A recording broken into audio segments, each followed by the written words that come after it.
Hello, hello, chat. How is everyone today?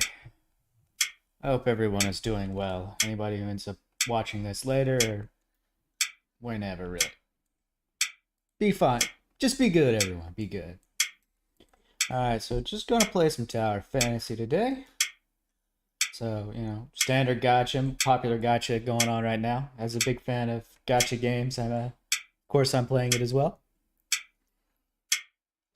Big fan, maybe big sucker is a better word for it. Let's go ahead and switch over to the actual game here. Alright, probably going to turn it down just a wee little bit. Maybe not that much. 11's fine. Alright. Hopefully that's not too bad. Hopefully it's still audible on your end. I'll ping it up to 12, just making sure. Well, basically where I had it before. So we're going in circles here. Alright. So hopefully y'all can hear me. So, yes, I have been playing this game for a wee little bit, as you can see by my level. I figured, I'd take it a bit easy today, play a game that I just kind of casually run around, chat. Kind of hard to chat with people, but at least I can give a play-to-play of what I'm doing.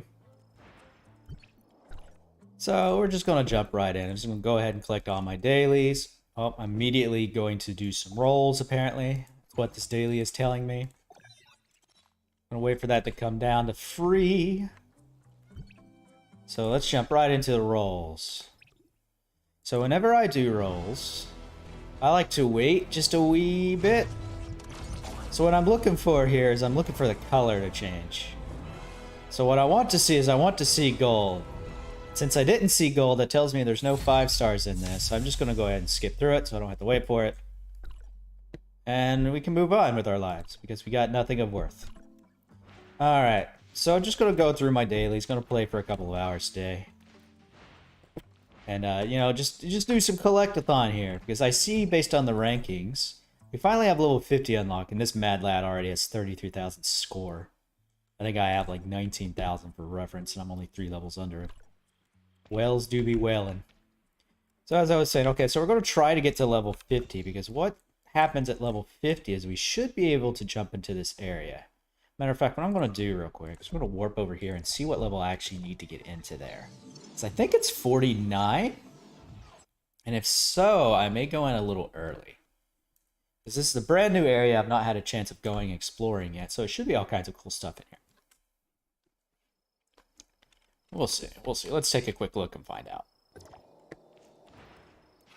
So, for those of you who have not played this game, the way the map works in this, so it's, it's got the Genshin style where there's tons of different areas, right? Where Genshin gives you the first 2 areas right off the bat, you have to get the third one unlocked through story. This one, it doesn't seem to limit the areas themselves through the story. There are certain spots in the areas, like there's a gigantic floating platform here. You can't actually access this icon without going through stories, etc., etc., etc. But the areas themselves are just always available. But the problem you're going to see is when I get over to this particular area, is they gate it in a different manner. So I don't know why they chose to do this. I guess to stop people from exploring the entire map in one day, which, fair enough. But as I get over here, what you're going to see is I should be taking damage, but maybe the area is lower level than I thought? Okay, well, apparently it's a lower level limit than I thought. What happens is if you're not the right level for the area, you start taking constant damage when you get into it. There's a lore reason for it, but I guess it's just mostly there for a gameplay mechanic. So it kind of gated the entire player base until the levels came up to allow people to, go in here. And seeing as I missed the boat on that, I'm going to be a little bit late exploring it. That's fine. It'll be a fresh area for all of us to explore. The first thing I'm going to do is run over here and grab this so I don't have to fly over again. So this little thing that I'm going through right now is a waypoint that you can just warp to whenever you want. Well, as long as you're not in combat. Yes, there is fall damage. I scared myself a little bit by falling a little bit too quickly. Okay, so we got that. So we'll come back there later. So the first thing I'm going to do for today is I'm going to go run around to these purple spots you see. These are daily bounties. So they usually give a bit of a decent amount of experience points when you do them. And they also give you gacha currency. Like this one gives you the purple orbs, which doesn't do too much. I've gotten a 5-star from it before, so can't say it doesn't do too much. Let's see. This one gives a gold orb, which is the more premium currency, which has a better chance of getting you good stuff that you actually want to see. But yeah, you can also see it gives a ton of experience. This is one of the better experience points gains in the game. Some of the other things you can see, you know, weapon upgrade currencies, actual currency. As far as I can tell, money doesn't really mean anything in this game so far. At least I haven't had a problem with it yet. You're going to get matrix upgrades and things like that. We can explain some of the other systems later for those of you who haven't seen anything of it before. Once we get to those points, anyway. It's going to be very similar to Genshin, where you're welling for weapons, essentially. Well, you're welling for characters, which are weapons, but, you know, whatever. I actually remembered to get my own water today, so I don't have to get off here in a minute and go grab some. Anywho. Oh yeah, you also have these little doors that can appear that you spend stamina on to go level up. It's not really worth your time doing that. Maybe a bit later down the line when you're not aiming for certain items, you can go into them. I'll show you why you want to use your stamina on other things, but they're there if you just like, hey, I just need to burn some stamina. You can just plop some stamina into there. Let's see, I forgot what I'm supposed to be doing in this bounty. I'm supposed to be killing armadillos or rabbits, I think. I think I'm supposed to be killing this thing. Yep, I'm supposed to be killing that thing. Alright, so I gotta look for at least one more, I think. Let's see here. Yep, there's another one right there. Yep, see, bounty complete, and I leveled up while doing it. Huzzah.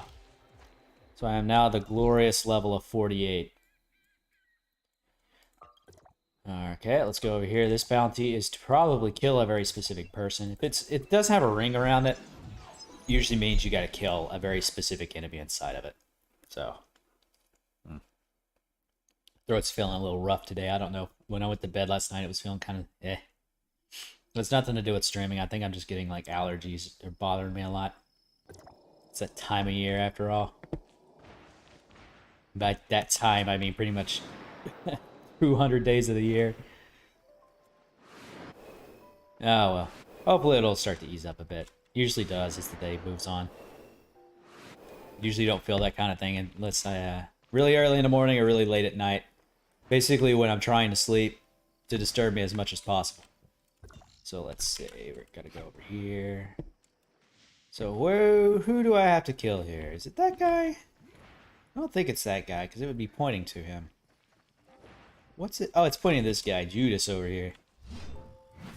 Mr. Judas is gonna get his butt kicked. See, pretty easy. Most of the enemies in this game you can kind of ignore. He's hurting me a bit, but you know, doesn't really scare me because I'm a healer build. So I can pretty much just tank whatever I want. Nothing's ever going to bother me too much. Perk of being a healer. I guess my DPS isn't as high as most people, but based on the group co-op that I've done so far, that's not necessarily the case.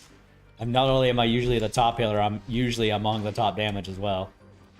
Although I did one last night where I was not the top damage, I was actually the lowest damage, which is nice and refreshing. That means people were actually doing what they were supposed to be doing. But I gotta kill these enemies so I can actually warp out of here, because, again, you can't warp while you're in combat. And of course it's going to be a boss, so it's going to take me a hot second to kill him. I say that and he immediately starts dying very quickly. Oh, he's weak to ice damage, that's why. Since I'm using the ice sword, of course he's going to die quickly.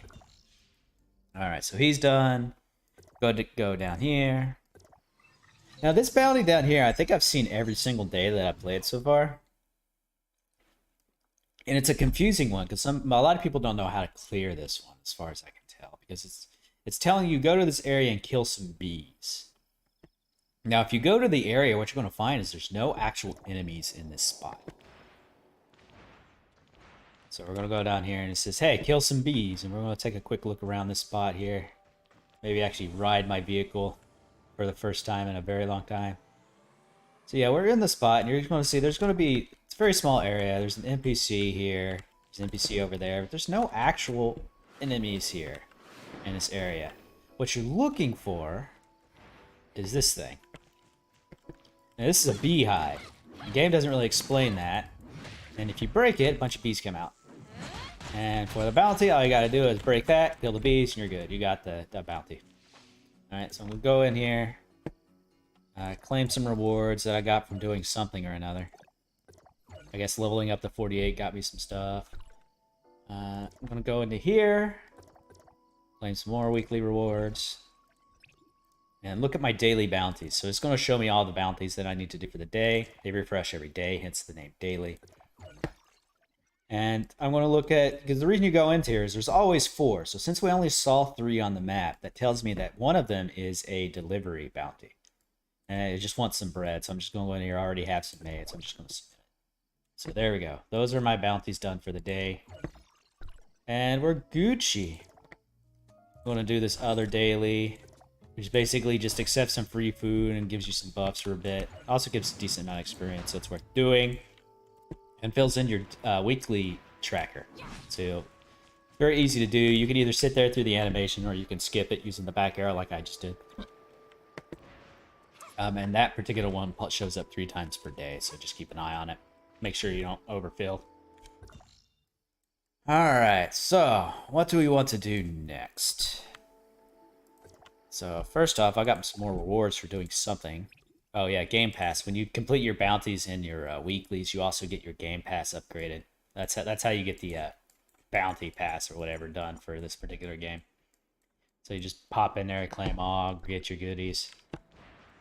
Alright, so usually at this point, what I'll do is I'll take a look at my stamina. So I'm capped on stamina. So what I want to do, so I'm actually going to show you one of the bigger reasons you want to get stamina, and that's for this joint operation. You can do some of these other ones if you need weapon materials. You're generally not going to need them. The only one that you would really maybe consider is maybe some of those stargates, because they can get you some of these purple boxes which you use to upgrade your weapons. The one you really want to do is this joint operation. And you can go to that, and what it's going to do is every day a different operation is going to be open. And the reason why you want to do these over anything else is you can see here in the rewards, you're going to get these golden matrix cores. And matrix cores are some of the equipment that you can put on to upgrade your character.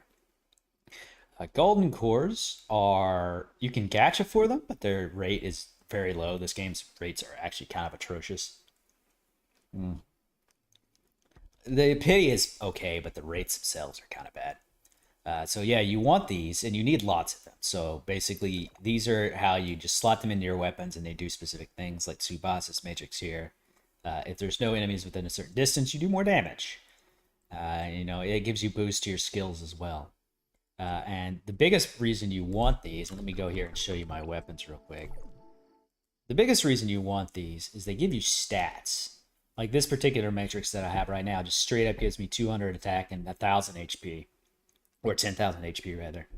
So you do want these. And they add up because you have 4 per weapon and you have 3 weapons. So there's 12 of these cores. So if I had 10,000 HP on each of those, that's 120,000 HP from just that. And to give you a little respect for how much HP that is, I have 269,000 HP now. So 120,000 HP is almost half of my total HP here. So it's pretty notable amount of HP. Like the 200 damage is also not something to snuff at. So 800 per thing times, let's see. 200 times 4 is 800 times 3 is 2,400. So you can see I can almost double my attack. It's not exactly double because I've already got some matrix cores and I think not all of them gives attack. Yeah, some of them like this one will give crit instead. You can see this one also gives more HP bonus. So it really depends on like what you're after and what the thing gives, but you can get a pretty significant boost to your stats from those. So that's one of the reasons why you want to do these. I forgot what they're called again. These joint operations. The second reason you want to is these equipments here. So you're going to see one of the things that the game doesn't really explain very well. As you get higher level joint operations, you get better gear and a higher chance of getting said gear. But these equipments are basically another piece of your stat pool.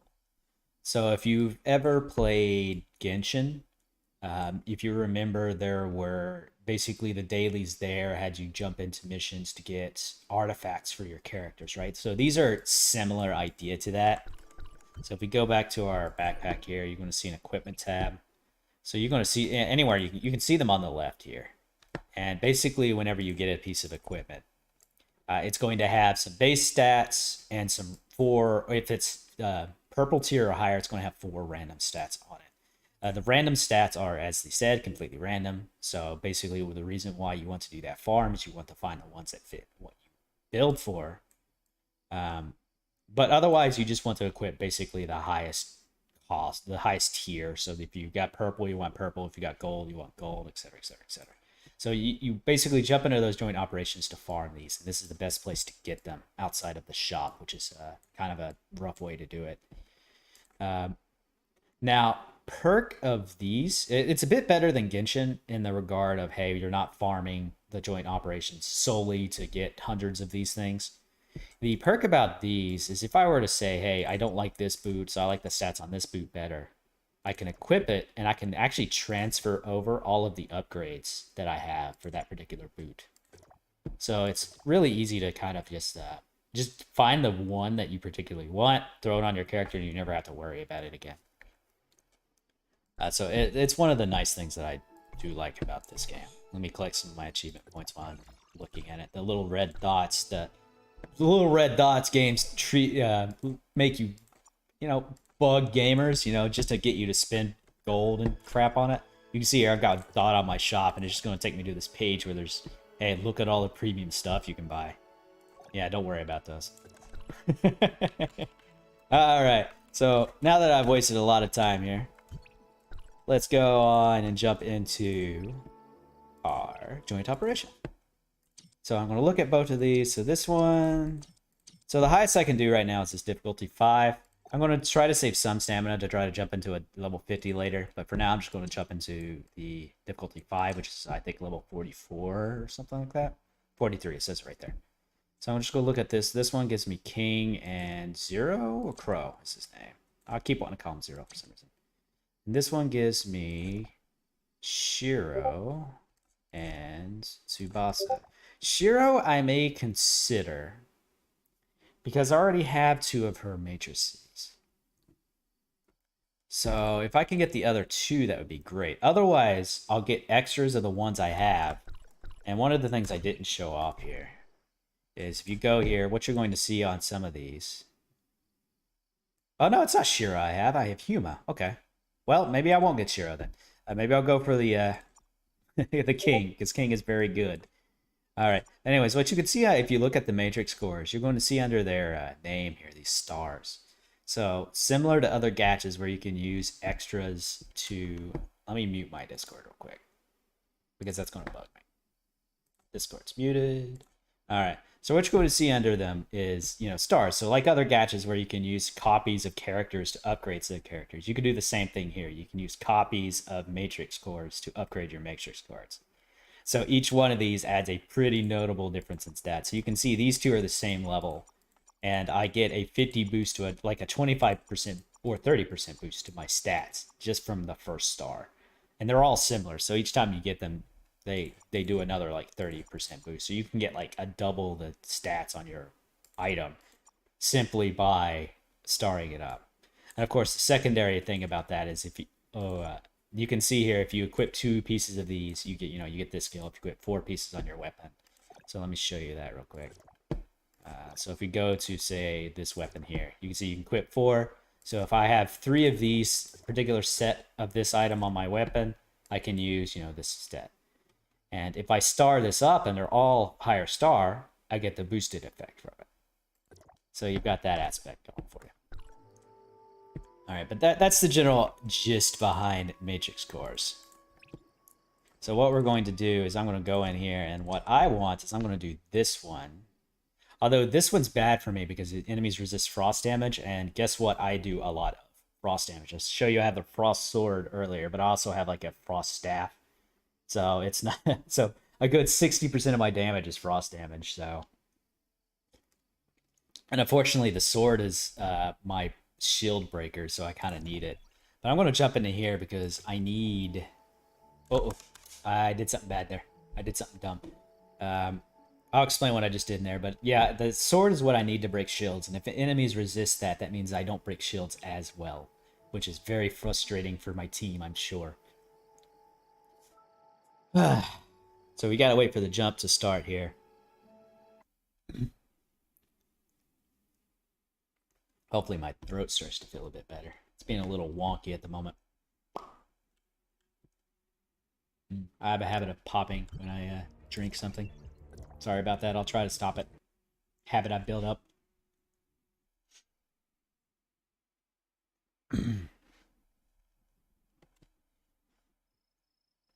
All right.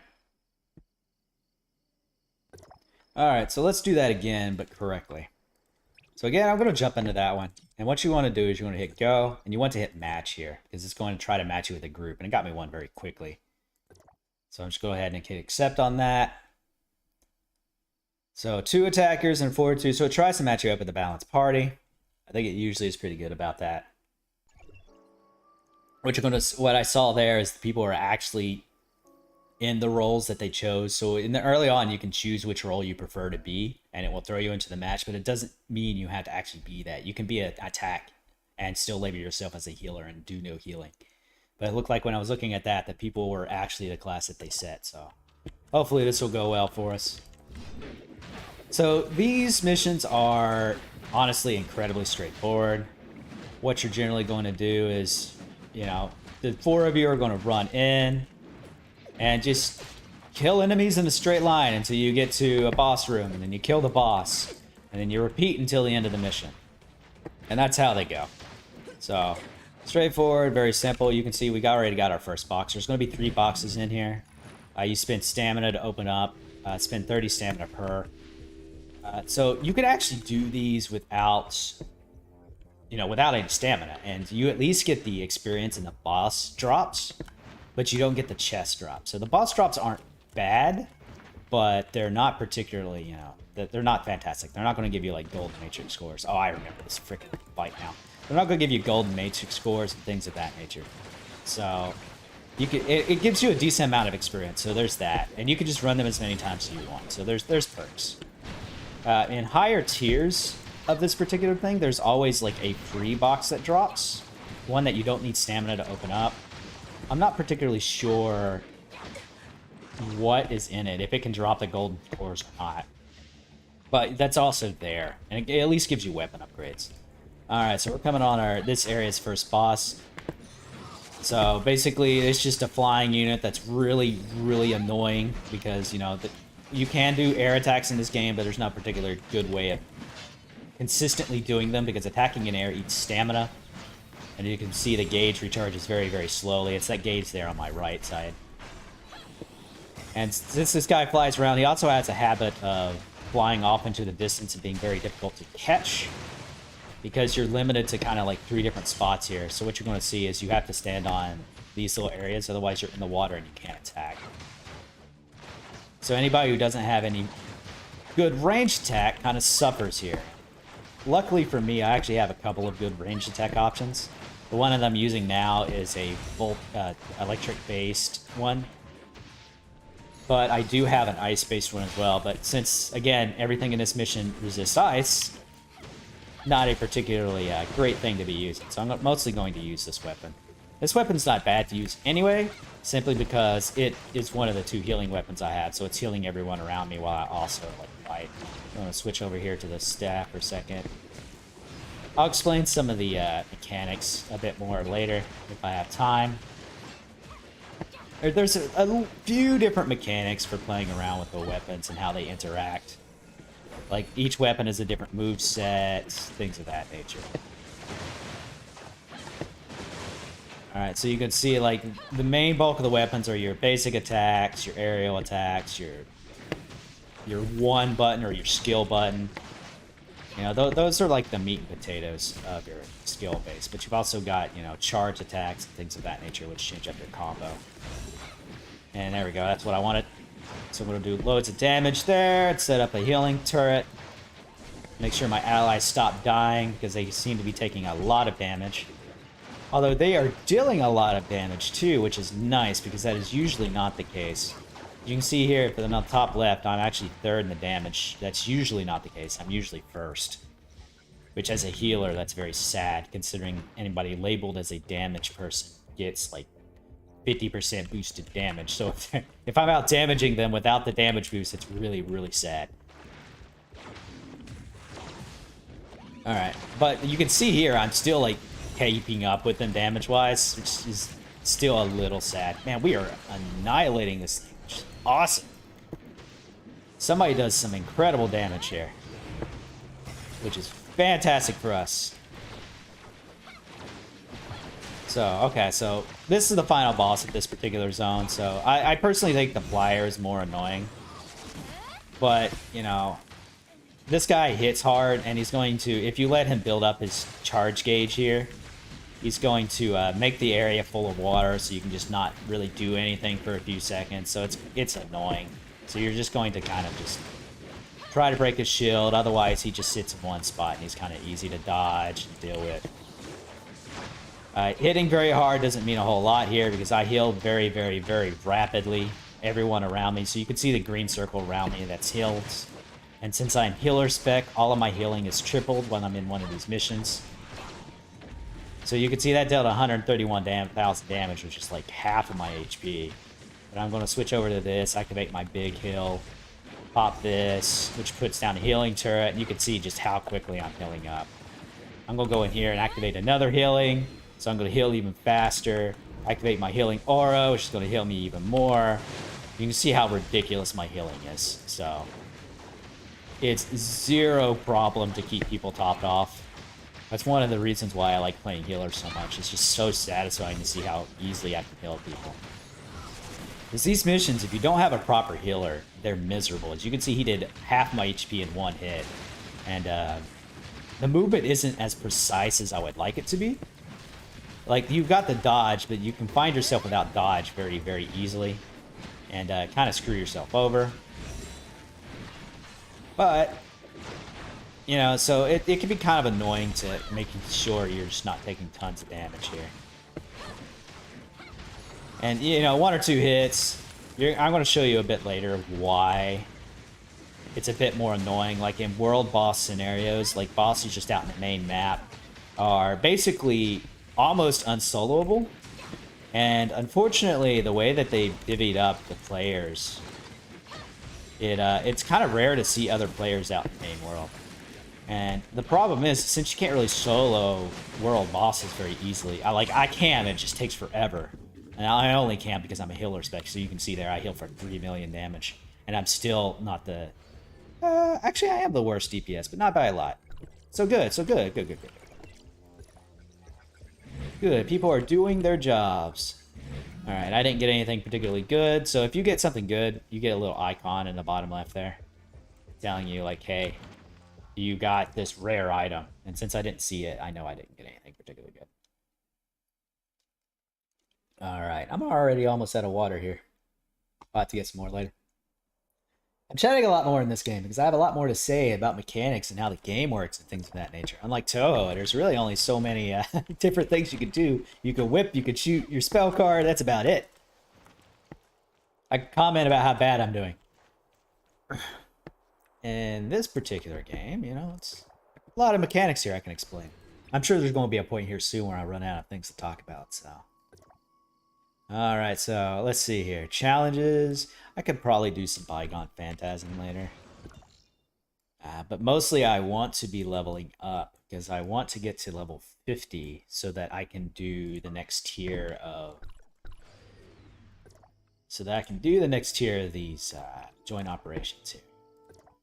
Because what you're going to see is on this tier you can get golden matrix cores and purple equipment. But on the next tier I can start getting gold equipment, which is incredibly nice to have, considering once you have a good gold equipment, it's there for life. So it's a great thing to keep a hold of. And as soon as I get me a good gold equipment, I can start upgrading myself a wee bit better. Because the way I showed you earlier that you can transfer these little plus levels. So this is an Elite 15. This is an Elite 10. So I can go to this glove and hit Enhance if I had the parts, I hit enhance, and it would go up to 11. And you can transfer that. But there's also this advancement, which you can spend these crystals on and add stars to your item, which basically boosts the stats on the item. Those don't transfer when you transfer to a new item. So basically, you want to find you a piece with the stats you want on it, and then start starring it up. And that adds a pretty notable amount of score to your character, so boost to your character. So basically, equipment and matrix scores are where like the bulk of your stats come from. So if we look at weapons here, let me look at, say, a weapon that I don't have anything equipped on. I don't have a higher. Yeah, I do. Okay, so you look this one, level 70 item. I can go up to level 90, and what this will do is at level 90. You know what? Let's do this. Let me remove the matrices off this particular weapon, and I'll show you how what matters on weapons here. So let me remove these very quickly and show you just what the base stats of the weapon are. Because unfortunately the matrix scores add to the weapon itself, so it's kind of hard, it hides it. So you can see here at level 90, I can go up to 100 right now. I just don't have the materials to upgrade it because I need these. Actually, do I have? No, I don't. Okay. So I don't have this icon or this item. I don't know where to get it consistently yet, but I'm sure I'll get it eventually. So I can't upgrade my weapon. But at level 90, it gets 1700 score to your item. Compared to, one with matrix on it, you can see this one adds 3700. So I'm adding 2000 points worth of stats just because of the matrices. So the weapon itself, well, there's a bit more to it. We'll come back in a sec. So the weapons themselves do add a bit to your score. It's just not the bulk of it. This is kind of like the well mechanic behind the game here a bit, because the base level of the weapon adds very low score, but the stars, so basically when you get multiple of that weapon, you can enhance it, so you can advance it, and it adds more stars. So you can see here it adds a gigantic chunk of stats, and also gives you new passives for your weapon. So the stats are it depends on which one you're doing, but either way, it's basically a whale mechanic to force you to buy much more currency here, so that you can actually, enhance your weapons. It's a little on the annoying side because there's a lot of power it adds. It adds like 200 points per upgrade, and so, you end up with a lot of points very quickly if you have all 6. Not to mention all of the passive boosts, which, if you look at the weapon itself, like this weapon, if you get it all the way up to 6 stars, what happened? So basically the way this weapon works is it's actually a healer-based weapon, despite it looking like laser guns, because it is a laser gun. And what happens is you can drop these totems, or these totems on the ground. They're called electrodes, and they basically heal everyone around them every time they fire. And at 1 star, you can drop, or even at 0 stars, you can drop 1 totem. And at 6 stars, you can drop 2. So you're essentially doubling the amount of healing and damage you get from these electrodes. There's things like that. So they do add a significant amount when you get all 6. But, gacha is as gacha is, right? It's annoying. It's really scummy, kind of parasitic. I can't resist doing it, though. Maybe I'm a gambling addict at heart. Who knows? Who knows? I am very particular about my gachas, though, so there are some that I will openly admit to being very bad and very scummy.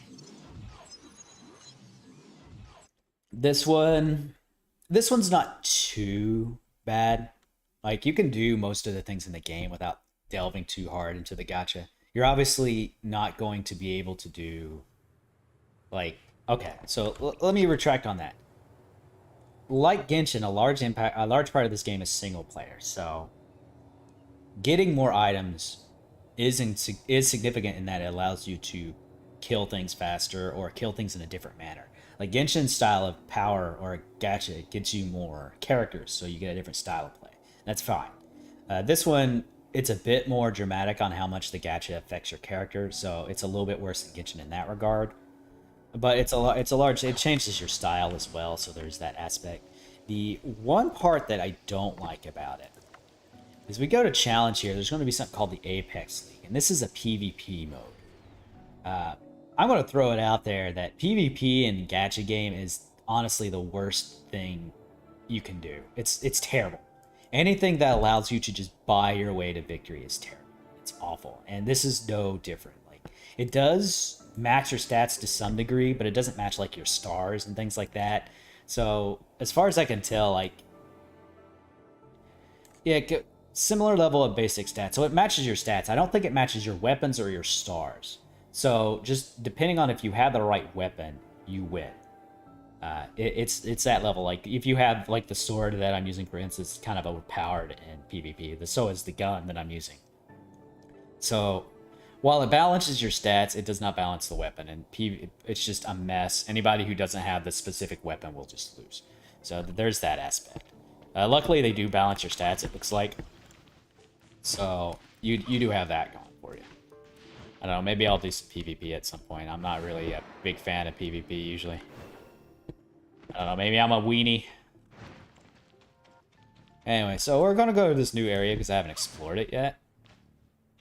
And I am digging the vibe of this area. So, like, each of these areas have, like, different things going to them. Like, Tutorial Island is, you know, simple Tutorial Islandy. This area at the top is a frozen wasteland, so you get all kinds of ice things going on. So this one looks like a small, dilapidated city, which is cool as hell. I like the aesthetics of, like, a ruined city in games. It's really... I don't know if it's really unique, but it's a nice vibe of, like, this is what humanity has become, and I kind of dig things like that.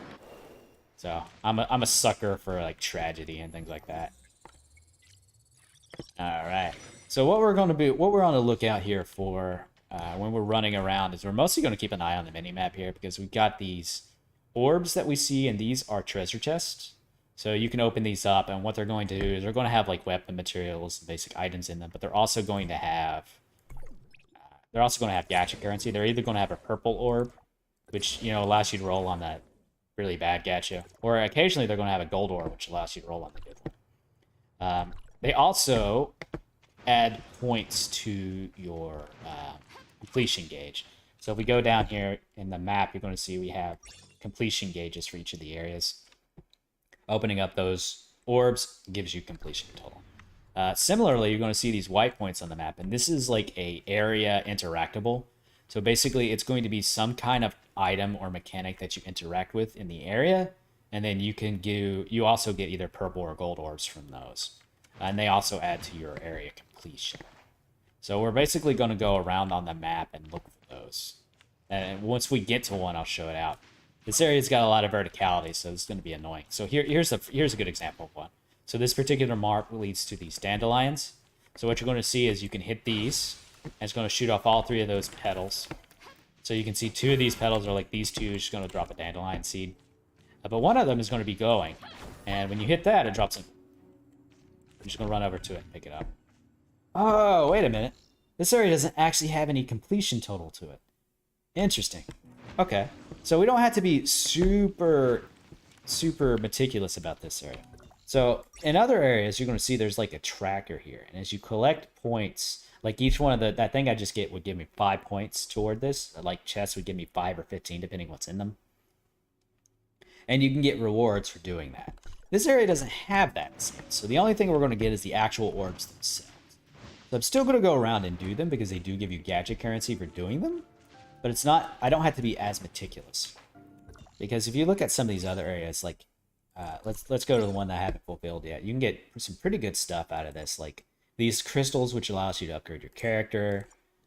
Premium current, you can use these to buy items in the store. This increases your overall stamina pool so you can climb, fly, and attack longer. You're going to see, you know, gold, premium currency, outfits, so you can change what your character looks like, things of that nature. So, I mean, they're worth looking out for. But I guess in this area, since we don't have that, we're just going to go from orb to orb here. And just get us some gacha currency here. So, does that give me... It does. So I'm going to show you what the gacha for the purple looks like real quick. So we look at the purple. These are the currency you're going to get the most of. Well, I guess not unfortunately, but yeah, at least it's giving you something. But when you look at what's available in this... Like, the majority of the time, what's going to happen, if you look at the rates for this one, you're going to see, like, it can drop SSRs, which is, you know, the top tier items in this, but at a very, very low 0.3% chance of getting them. And even the purple is only 3%. So this is basically the rate of what you would normally get in the other banner for the SSR. And you're getting the SR at that rate. But your majority of what you're going to get are, you know, these items. So basically like weapon batteries to upgrade your weapons, crystals to enhance your weapons to bring them up higher tiers and things of that like that nature. So you're generally not going to get anything worthwhile out of this, but it's still worth doing.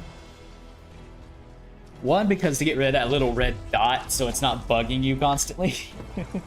And two, and I'm going to go ahead and skip this because I don't care. It's not going to have anything good in it. And two, there is a 0.3% chance of getting an SSR, so you can occasionally get something worthwhile out of this.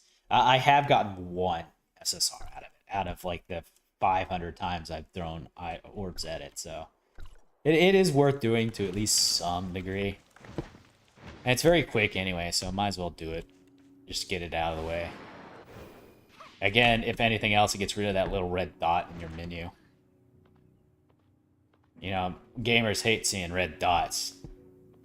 They're like bulls, I guess. They're enraged by the red. So, matter of fact, I'm going to go here and see. There's nothing actually red dot in here, so I don't know what it's yelling at me about. And as soon as I clicked it, it goes away. It's just a little scummy tactic to make people look at the store. And as soon as you click on the store, you see, oh, hey, there's these cool things you can buy for just $1. You know, things like that. It's really scummy, honestly. It really is. It's like messing with the mindset of your gamers and say, hey, for $1, I can get 5 rolls. That's only $1. I should do that. If you're free to play, respect to you.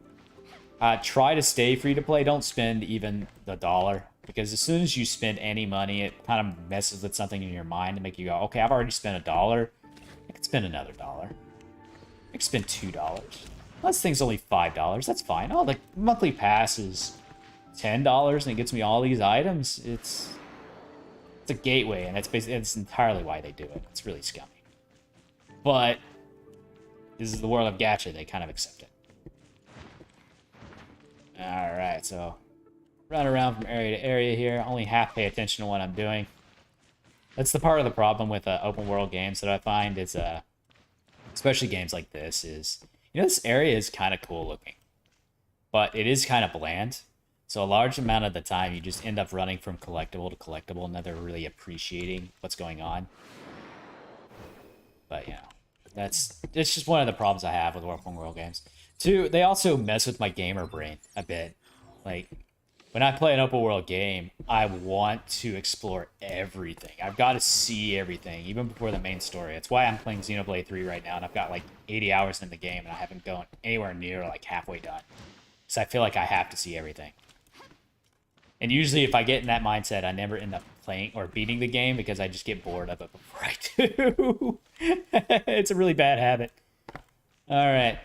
And no, I'm not mindlessly wandering around here. I'm looking for something. So let me go back up here for a second and show you what I'm looking for. So when I was showing you the dandelions, you can break and get the orbs from those. But I showed you for this one, what you're going to look for is you're going to look for the little elemental dudes around them. So you're going to look for either an ice or a water one nearby. And it's going to allow you to pick it up. And what you do is you pick it up and you toss it to the center of this thing. And it spits out an orb. So what I'm doing when I'm running around here randomly is I'm kind of keeping an eye out for one of those. Haven't seen... Ooh, there's just a chest right there I didn't see. So this place is really densely packed. Look at all of it. It's insane. I know the majority of it's like on top, but... So I'm going to have to eventually go up there. Alright, so let's go ahead and get this while I'm here.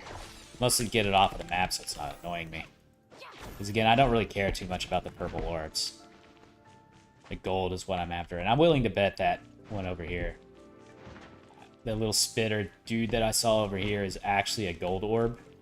Because usually if you see these and the orb is not immediately next to it, it's usually got a gold orb inside. So if it's in spots that are hard to reach or hard to find, I'm willing to bet that the little dude's on top of one of these places. And you will see, like, some of these chests and some of these items will have gold orbs in them, which is the more premium currency, which is nice. But anyways, We'll get back to that in a second. For now, I see these mushrooms. These mushrooms you'll see from time to time as well. And what you want to do is when you jump on them, you see that some of them will light up. Let me jump on this one because I know it's the wrong one.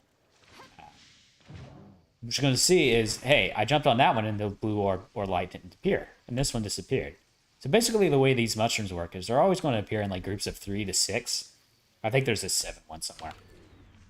But you're going to want to jump on them in a specific order. The order is you for the lower level areas. Oh,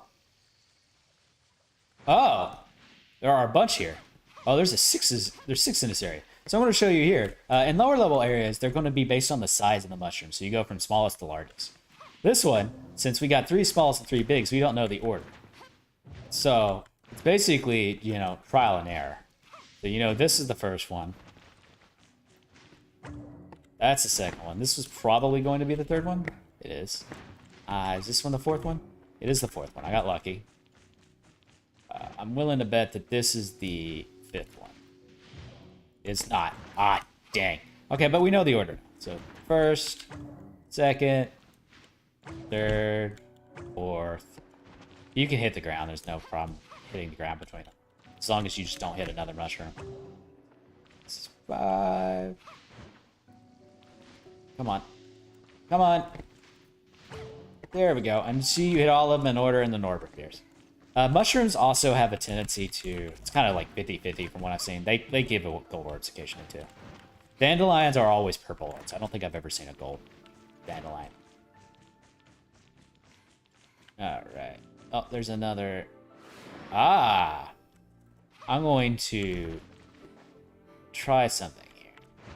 Alright. So we may be able to do a trick here, depending on if this is kind or not. So let's see. Oh, it's not going to be kind. So this is going to be another one where there's probably a golden orb in that.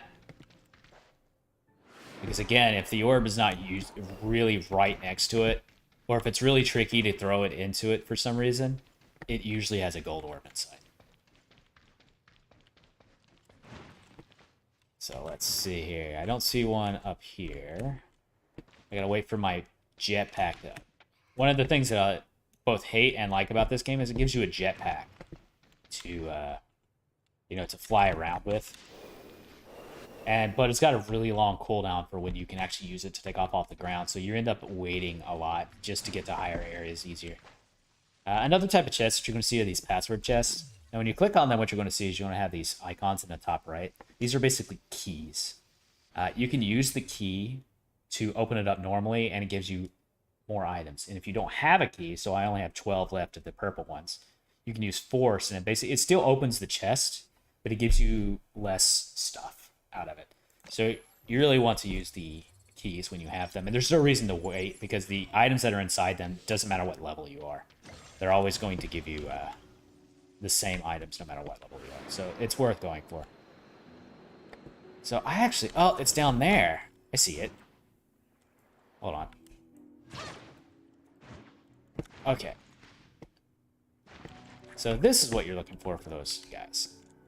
I don't know how we're going to do this. You can't jump when you're using these. You can only walk. You can throw them, but you got to be a bit careful when you do. And I'll explain that in a second. So basically, these are enemies. And what's going to happen is you throw them at a spot and they explode. When you throw them, they become aggressive to you, and you can't lift them up again. So what ends up happening is, matter of fact, I'm going to show you by going down to this one down here. So what ends up happening is they become aggressive, and you can hit them like 2 or 3 times, and they lower themselves so you can pick them up again. But if you're not careful, you'll end up killing them. So you do have to be a bit careful. So I'm going to throw this one down here, because I'm going to use it to... Alright, so... Uh-oh. Come on. If you're not careful, you end up killing them. And then you have to go all the way back. So what I'm going to try to do is I'm going to try to use that one to fill that one over there. And I saw another one in a bush over here, so I'm going to do that. Alright. Now, a bigger problem is these things have like a range to them. So they have like a... If I throw it over here, it'll get aggressive and start attacking me. But if I throw it down there, that's going to be outside of its normal movement range. So how far it can usually go. So what it's going to do is it's going to walk a few steps and then warp back up here, which makes it really annoying. So it makes it difficult to find these things and then carry them long distances. So you can carry them as far as you want, but as soon as you throw them, they become aggressive. Or, oh. See, you can see it running here. So it's going to run all the way back over there. And I don't want to hit it right now, because if I do, it's going to lose health. So when I throw it down there, there's a very real possibility it's just going to die and I won't be able to pick it back up. Which is going to be a bit of a bother. Come on, buddy. Get back over here. So since I didn't throw it, I kind of dropped it instead. Or I tried to throw it, I just dropped it. So it didn't do the splash. It means it's not going to become aggro. It's just going to walk back over here. And it will eventually sit down again. And I can just pick it back up. So I need to throw you off. Alright. How do you do this? This is taking way too much damage.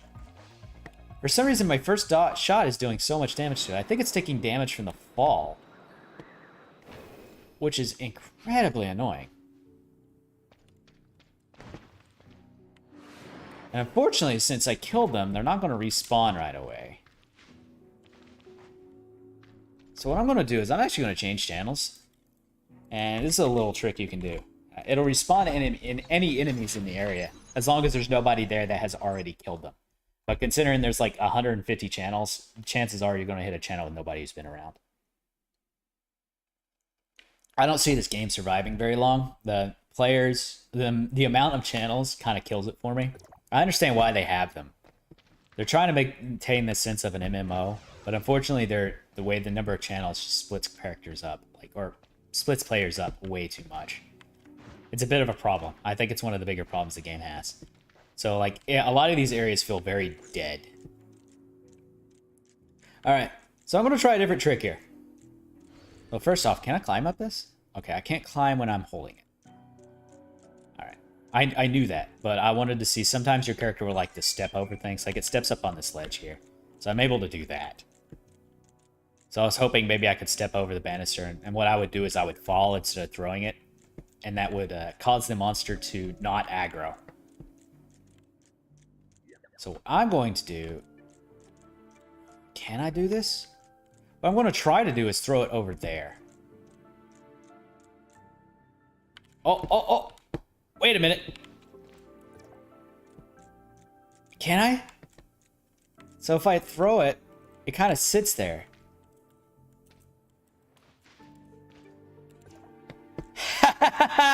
It worked! Alright. So yeah, when you, I guess if you don't actually throw it, when you throw it, you can see it explode in water. That's used to like deal elemental damage to things around it. But it doesn't aggro if it doesn't do that explosion. So things like placing it or dropping it. So what you're going to see here is I'm going to drop it here because I fell off a ledge. It's not going to aggro. So I can immediately pick it right back up again. This is how you game the system. I don't know how they intended you to do this one. I'm sure there's a water around here somewhere. But it doesn't matter. I figured it out. So now I'm going to go over here. I line it up. Throw it in. He's going to spit out probably a gold orb. Nope, it's a purple orb. That's a lot of effort for a purple orb. But I got it. Oh, I love cheesing games. It's so fantastic. I love that the game allows you to do that. Like, I think that's intended because there are definitely spots where they show you, like, how dropping the orb doesn't aggro. So I'm sure it's intended. But I'm fairly certain that's not how they intended for you to do that. Considering it only gave a purple, there's a guy right up there. So that's how they intended for you to do it. You're supposed to grab that one and drop it right in. So it's purple because it's right there. That one up here may be gold. Mostly because you can't... It's kind of tricky getting this up there. So let's see if I can figure out a way to do it. Now what I want to do is do the same thing I did just a moment ago. Where I kind of place it on top of this thing. And jump up there, pick it up, and that should give you enough leverage to be able to throw it up, because that height should be enough to throw it up there. The reason I haven't done it yet is if this falls off for whatever reason, I'm done. I won't have a second one. And I can't change channels right away. There's a 30-minute wait to change channels. That's there to stop people from, like, spamming world bosses. But there's ways around that, too. But unfortunately, since I'm alone, I'm not in a group, it takes 30 minutes to change channels, which is really annoying. So that means you can't respawn them right away. So I am going to try it because I don't see another way of doing this. So, yeah, he's going to go right up there. Jump up here. I'm going to lift. Throw it up there. Hopefully he stays up there. Okay. I'm going to try to hit you without killing you. I want to see something. I want to see if hitting them with this weapon, because he's immune to ice damage. I don't know if actually dealing damage matters. So let's see here. No, he's not becoming de-aggroed. Let's see. De-aggro, buddy. One more. Yeah. So now I can throw up. Bonk. Nope, it's purple. Nope, it is gold. So you can see here, you spit out a gold orb. So you grab that, and you got premium currency. So you get a decent amount of premium currency from the world. From just, you know... Well, I haven't bought... These 8 were just from running around fighting things. So it's not like I bought them. I do buy them on occasion, don't get me wrong.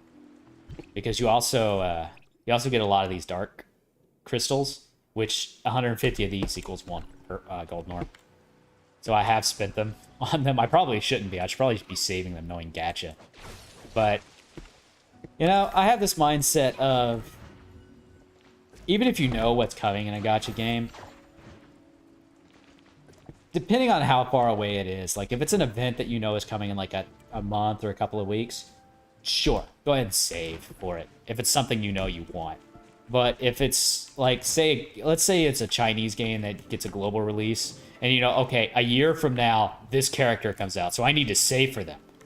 That's a year from now, man. That's a year away.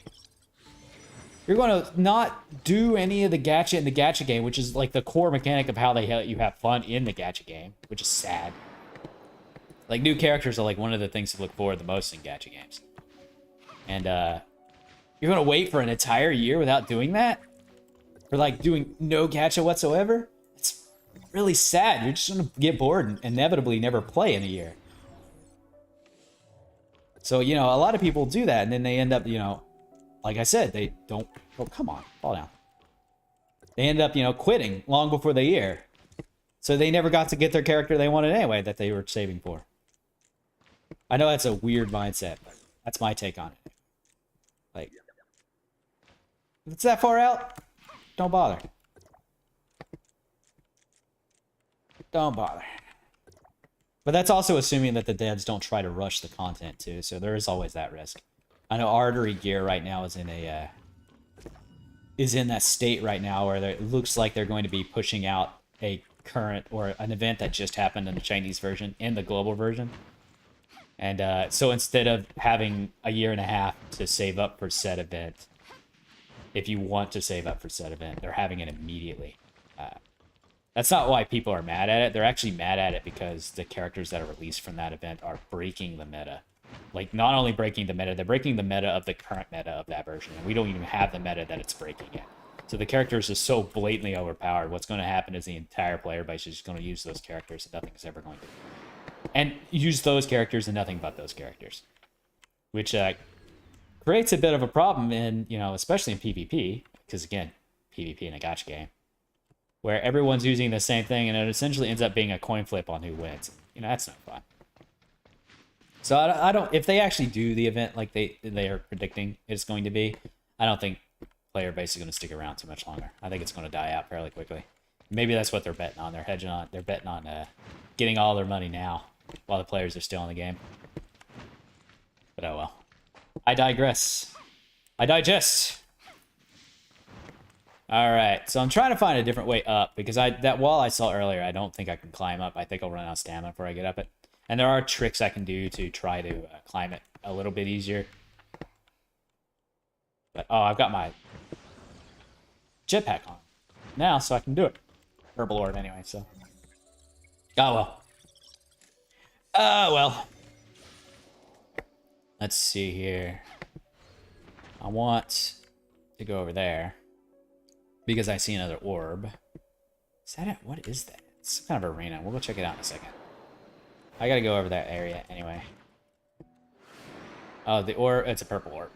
I'm gonna go this way first. You know what? Nah, I lied.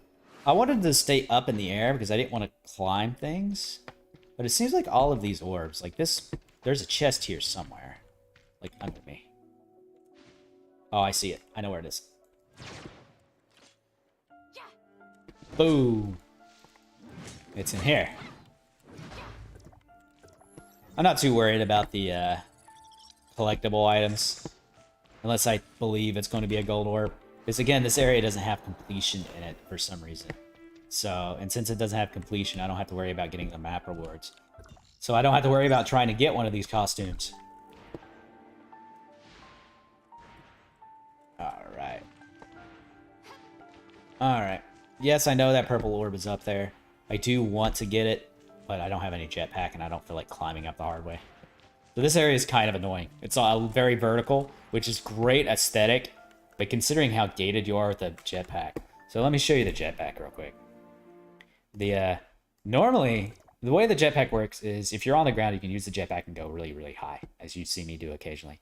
And you can hold 2 charges. But by default, the cooldown's 120 seconds. So every 2 minutes, you can do 1 jump up. I've got it at enough levels now, so you can collect like little shards and upgrade them. I've got enough levels now where it's doing it every 60 seconds, but still, that's every 60 seconds I can jump up a little bit. And in an area like this with a lot of verticality, it's kind of rough. I know it's a little bit better than Genshin. Genshin doesn't give you that at all, but, you know. Genshin also doesn't gate things on top of really, really, really tall buildings.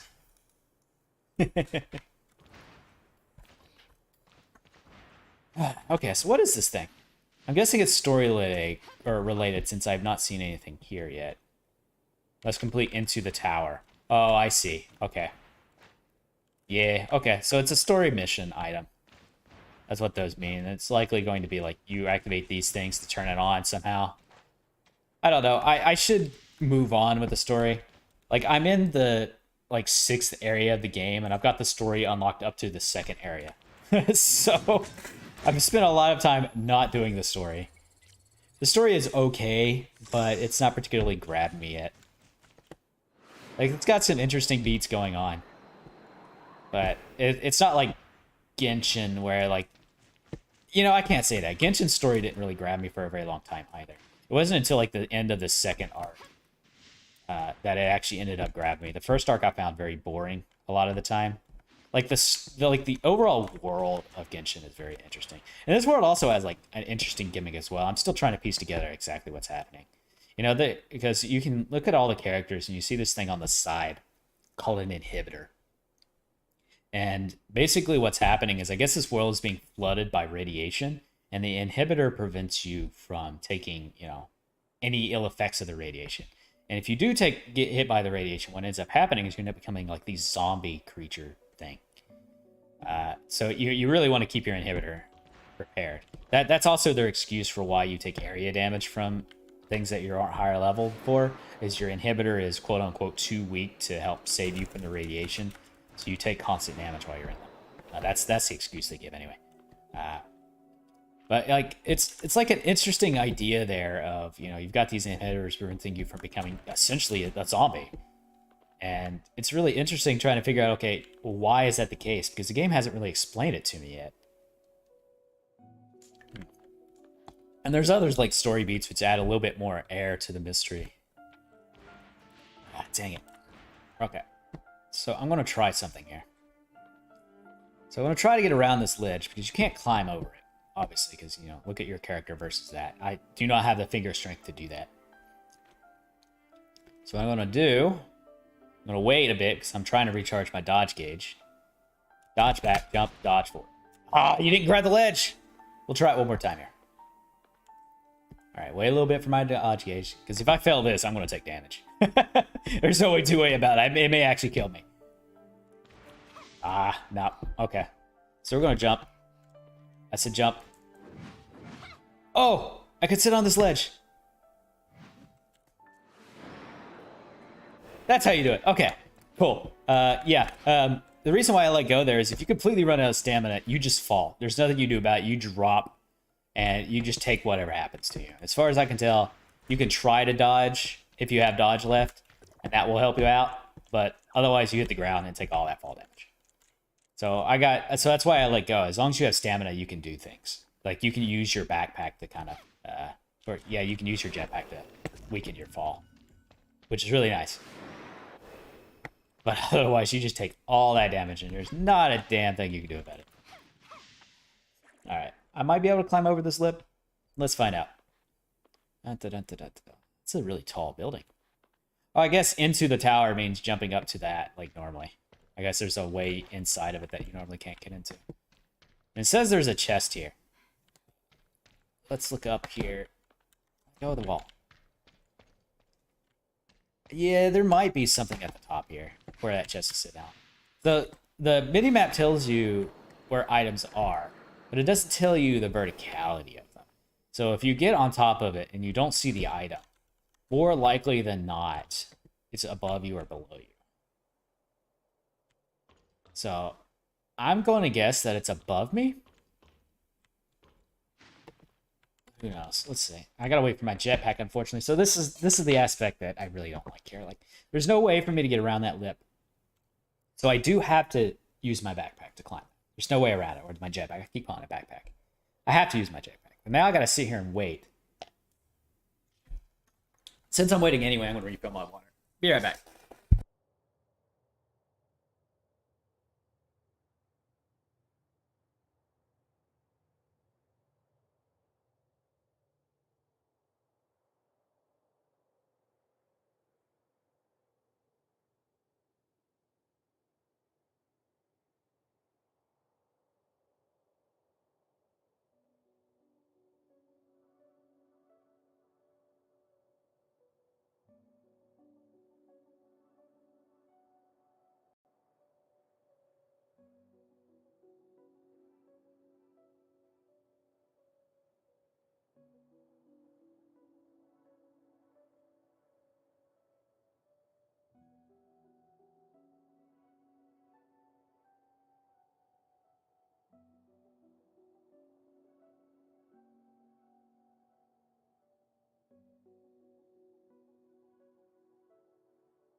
Alright. Sorry about that. I decided since I was up, I'd use the bathroom as well, so I don't have to worry about it. You can see one of my cats sleeping in the background. Unfortunately, she's being blinded by the sunlight, or it looks like it's blinding. It's actually not that bad. Backpack up in an angle here. Ground wall, thank you. Alright. Can I actually get over that lip? Huh. We may have to rethink our approach here.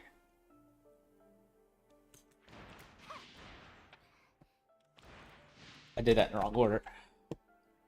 Actually, can I stand on this lip? I cannot. Hold on. Hold on, we're gonna jump down real quick. Stop grabbing a wall. Thank you. Let's see here. How the heck do you get above that? Because there is a lip there. That means we can't go over it. Can you climb up here? Well, there's a lip there too. There's no lip there. Ah, I see. So we could have actually, now that I look at this closely, we could have actually gotten up here without waiting for the backpack, or the jetpack rather. Which, you know, whatever. It gave me a second to get some water. Alright. Plus now I have jetpack now. I can fly up here. Alright, so that's how you do it. Heck yeah. Alright. So let's see. There we go. It's gonna be, oh, it's a gold one too. Nice. So they actually gave you a bit of a reward for figuring that out. Heck yeah. So you can get gold chests as well. Ah, I need one more. I'm gonna go in here and spin my purple orbs while I have them. While I'm here anyway. Boom. Alright. Now, I am getting pretty close to a special amount of dark crystals there. So if we go to this menu here, you're going to see there's a box here, 1,080 crystals. This seems to be one of the better ways of spending your crystals, because what that's going to do is that buys you a matrix gold item, which allows you to roll on this banner. And this banner gets you the matrices. And I showed before, like, the matrices matter a lot. Hello, cat. The matrices matter a lot. They give you a lot of your score so that you can get your stats up, so you can actually do the hard content to get better equipment, to get your score up higher. You know, gacha, standard. So I find that, like, for 10,080, it allows you to just buy 10 of these. So it saves you, like, 500 of these crystals versus buying Lenore, because they're 150 as well. Yeah. Yeah, and you just basically plop them in there. That's what you can only order 3 of those per week, though. So there is some incentive to get you to spend it normally, but it's a good way of saving up enough of those crystals to get you like a single banner. Oh my lord! That is a very tiny ledge, not a platform. Oh my lord! I clenched a little there. It doesn't help that I have a cat trying to sit on my lap. Yes, cat. Yes, yes, yes. You can see her ear a little bit on camera there. There. See, I'll bring her up a little bit because she's coming up for the pets. All right, lay down. Lay down, please. And I'm doing the thing I told myself not to do yesterday, and reclining in my chair. Hopefully you can hear me there because the cat's in front of the microphone. I was reclining in my chair, which means I'm further away from the microphone. I do like this microphone, but the gain isn't very good. I'll need to get me a good mixer at some point. I think it's what's going to have to happen if I start getting into streaming a bit more. I want to need a second PC at some point anyway, but considering I like computers anyway. I have 2 PCs, but the one that I have sitting off to my left over here is a really, really old PC. It's got a GTX 680 in it for reference. It's pretty ancient by today's standards. It's laughable. The one that I'm using now is a 2080 Ti in it, which at the time was very good. But then like 6 months later or something, the 30 series came out. So good timing on that. And the 30 series is just a massive improvement. And even that, some of the first generation of those are starting to get old now too, right? Yeah, we'll climb up to the top here. I don't need to wait for my jetpack. All right. Now, what I can say is I know for sure the very top of this tower doesn't have a chest in it, because if it did, you'd see it. So I know I don't have to go all the way up there, which I don't think you can anyway. I think the point of that teleporter down there was to warp you to the top of that. There's probably a huge epic boss fight at the top. But, you know, maybe I'll see it one day. Maybe I won't. Who knows? I'm not particularly interested in this game story, so I know at some point I'm going to have to, because there's areas locked out for it. But, you know, maybe one of these days I'll do a stream here where we just jump up into it and jump to the story bit by bit. So anybody interested in the game's story and doesn't want to play the game can at least get some of the story. And I'll do a recap of the story if we ever get to that point, because I did do the first chapter, and the first chapter is okay. It's mostly tutorial to show you around what's happening, and that is a really cool scene. Also, if that's not close by, that is gigantic. And if that is close by, I fear for the safety of this world. This world probably should not have life supported on it, which may be why there's a bunch of radiation, but, you know, details. Actually, I wonder. There's clearly an atmosphere. Well, and there's a regular moon. How far away is that? Now, okay. I have a problem here. This is a weird quirk I have with games. I tend to notice really dumb things. So let's look at this planet for a second. It's suggesting that this planet is incredibly far away, right? But it's still within line of sight. You see the twinkles Those are stars. You know how stars usually work in real life, right? They're light years, like well beyond the human scope. The fact that you can see them means that they are in front of this object. Meaning this planet is behind everything. Meaning it is gigantic, like unfathomably large. Because you got literal stars in front of it. So it's got to be like massively large compared to those. Like this galaxy or this entire like ecosystem or like space system won't work because it's too big. It's like black hole. It's like the mass that thing would have would be much greater than a black hole. It'd absorb everything. This is why you don't game with a Ph.D. He explains things in a really dumb manner. Like, Jesus. You know? I got a challenge for us today. I want to try to climb that. I don't think I can because I'm unfortunately going to end up underneath that. I'm going to try it. Oh, no. I can climb it. Can I get enough to get up to that ring, though? That's what I want to see. So, in order to try, I'm going to try to do my dodge antics. So what you can do when you're on a wall is when you climb up a wall, you can see your stamina goes down. It goes down fairly quickly. And if you hit the space, you'll jump up a bit and it eats a large amount of stamina. So it's actually better stamina-wise to just climb. But when you're just hanging here, it doesn't use stamina. So what you can do is you can dodge off the wall. So you hit shift to dodge. And you'll jump backwards. But then you can double jump. So you can dodge backwards, jump in midair, and dash back onto the wall, and you will gain some height without using any stamina. If you do it right. So basically, if you do that. Of course, then you've got to wait for your dodge cooldowns. But, you know. But it allows you to climb without using any stamina. And it works very well on vertical surfaces. If it's slopes, you got to be careful, because sometimes when you dash on slopes, it'll throw you down if you're unlucky. If you're lucky, it'll throw you up, but usually it'll throw you down. And of course, you also got to be careful with your dodge cooldowns, because if you don't have a second dodge, you just fall. And that's really bad. You will more than likely end up losing height rather than gaining it.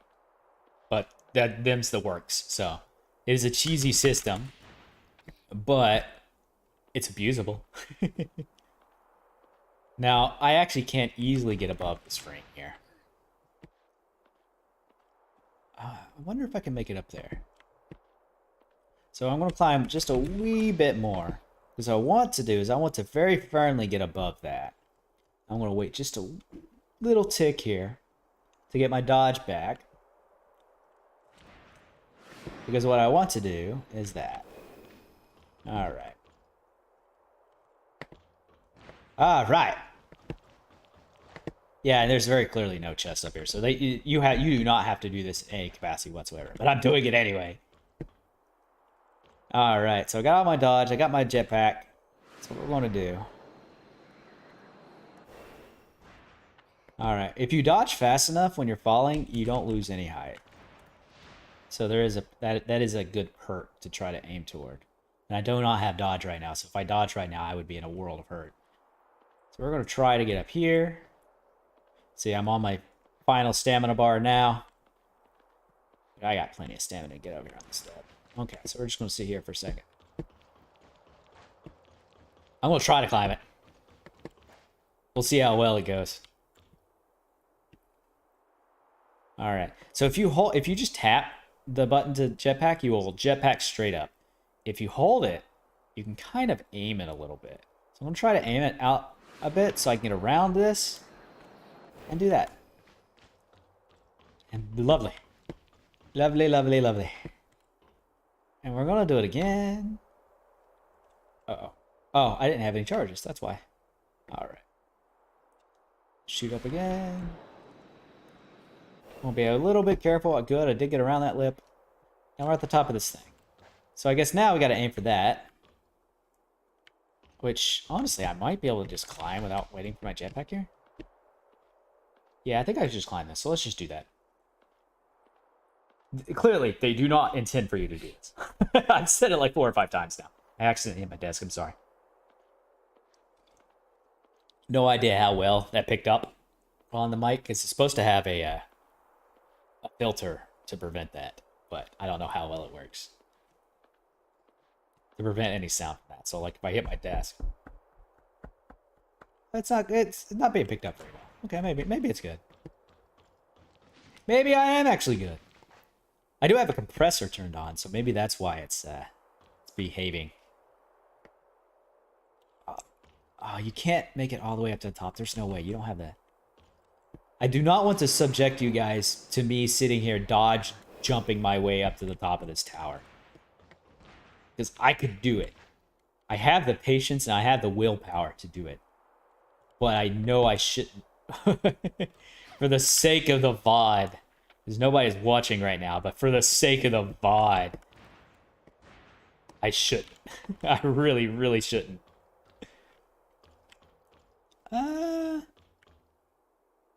We'll see. We'll see. Let's get up to the top of this and we'll take a look around. I know I said I shouldn't. I'm still going to try. We'll see. It's going to amount and give me absolutely nothing. Amount to no gain whatsoever, but I will feel better for it. At least temporarily. Because what's going to happen is here in about 3 hours, I'm going to forget I did it. All right. Okay. You know, another thing I want to point out here, there are bushes growing up here. For one, that means they put assets here, so they knew you'd get up here. And two, how are these growing? This is metal. And listen to the sound of my feet on it. It's metal. All right. Now, the reason why I climbed up here is I saw that. But more importantly, I saw around the other side here that I don't know if either of those are close enough for me to reliably get to. Uh-oh. I know I can get to them. Like I said before, I can dodge jump shenanigans my way up there.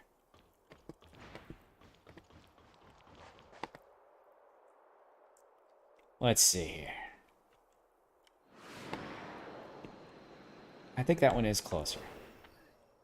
Do we want to? Do we really want to? Oh, if I had an actual chat.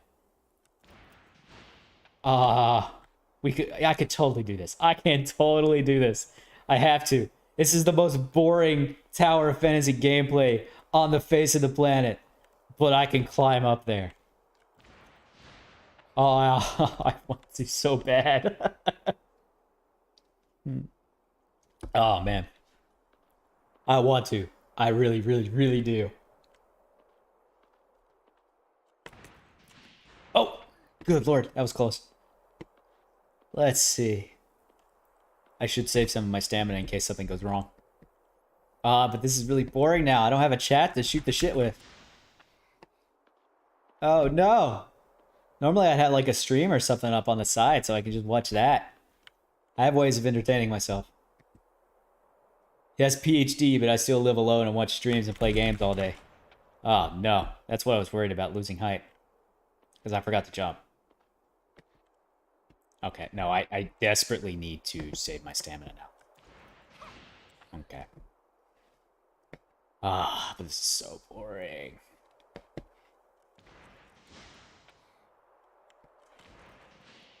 Okay, so I was checking something just now. I wanted to see if it was actually using my first dodge. I didn't know if it was or not. And it is. It is actually using it. So, in other words, I have to be very careful. I didn't get any height there. I need to not climb. I think there's a way to... Like, there's a way to restore stamina. Like, one of these foods does it. So let's see here. So like Breath of the Wild, you can cheese by just eating food whenever you want and like restoring stamina and crap like that. Apparently this has a way to do it as well if you have the recipe. But I don't think I have the recipe, and I definitely don't have the food on me. So now I definitely do not have the ability to do it. But, well, I thought that was going to restore stamina as well. Let's see. Come on. There has to be something I have. I don't think I do. 12 volts? I guess it's 2 words. Okay. Sorry for the squeaking. I gotta move myself. Alright. I did order some WD-40, so hopefully that won't be a problem for too much longer. And yes, order, not go out and buy. Okay. Yeah, and I just wasted a lot of time looking for stamina food. Alright. So what I'm going to do very quickly... The webcam is getting blown out by the light behind me.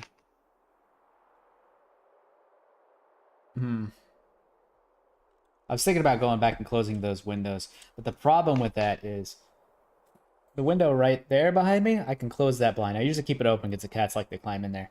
That window right there, it does have a blind, but it also has a cat bed in it, as you can see. And I can't really close that blind because it'll get caught in the cat bed. Got both the cats sitting over there. I'm not going to show it to you because I've got my modem there and I don't want to show off my modem. But yeah, they're just imagine 2 cats, a tabby and a calico, hugging each other, embracing each other, enjoying their sleep time. They want to be on top of me, but I'm not doing so. They're adorable.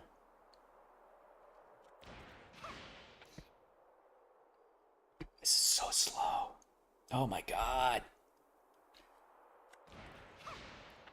I can do it, though. I can do it.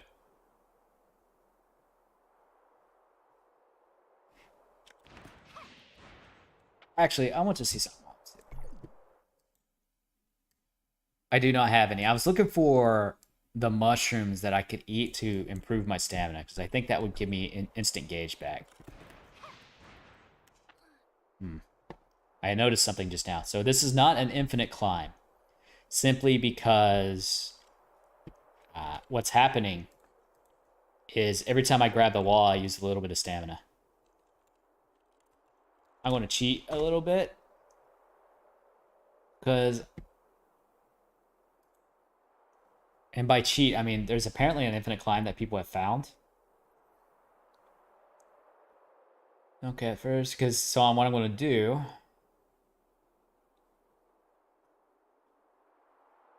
Control or the drop button? Wait a minute. Wait a minute. Wait a minute. Wait a minute. Oh, what's happening to my webcam here? Is it really just being saturated? Give me a second. Let me close at least one of these windows.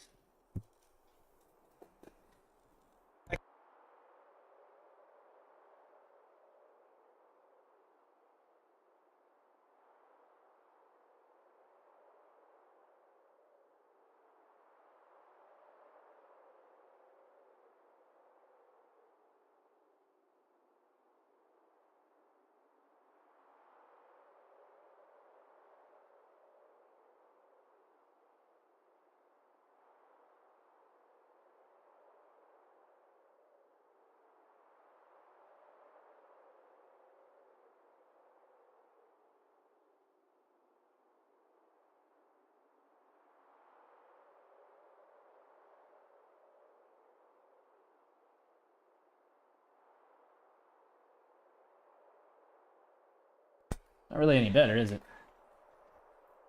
Oh well. Wonder what's going on there. I'll have to play with the webcam settings later and find out. Alright, so based on this tutorial I saw just now, apparently there's a way to just straight up jump. So if I hit... Ah, I see.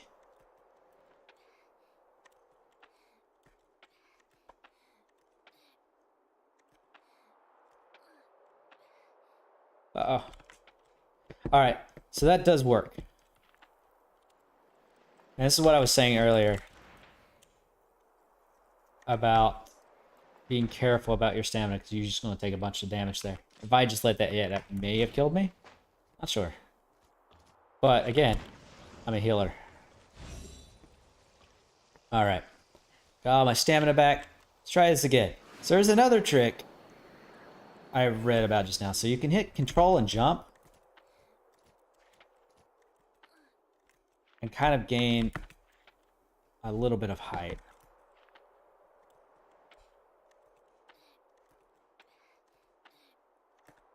Control being normally just let go. Yeah, this does work. So let's do a mix here. So we'll do that to gain a big height. While my gauge is restoring, I will do this. I'm already higher than I was a minute ago, I think. There we go.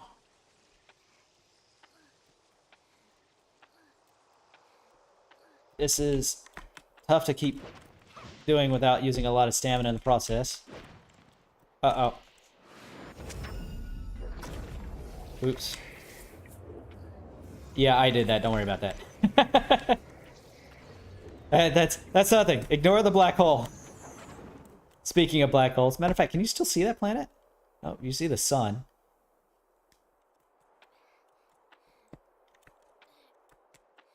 You still see the sun. You can see the sun. We're almost up to this ledge anyway. I can't believe this works. Uh-oh.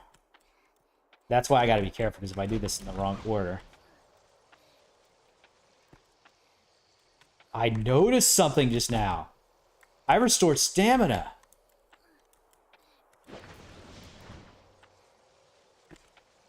I don't know how I did it, but I did do it. Alright, told you I could make it up here. I have accomplished absolutely nothing. Now, I know there's another one on the other side. There's actually a thing there. I can't believe they modeled this. They modeled all the way up here. You know, is this supposed to be the Tower of Chat. Chat. That over there, I'm not supposed to be able to get on top of that. At all. I'm not even supposed to get close to it. Like, it's frozen around the base and you're not able to climb up to it, and you actually have to do a story mission to get on top. But I could reach it from here. I'm willing to bet I could. I may have to try. I may have to try. Oops. I wanted to dash in that direction. All kinds of cheese on this channel. The problem is if I screw up, I am very dead. Unless I do have amazing timing. Alright, so there's no plants on top of this. So that one down there that we saw before was just really weird for some reason. It had plants on it. I don't know. They just decided this one didn't need plants. Alright, so since this works, I'm just going to abuse it now.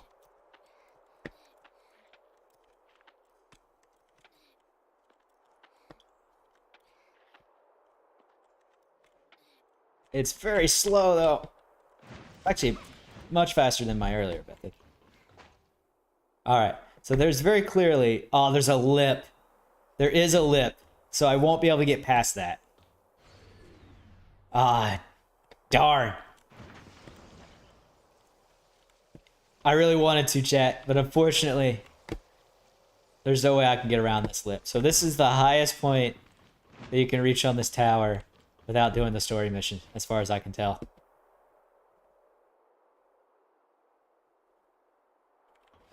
Let's look around the other side of the tower real quick. I want to make sure. I want to know. I have to know.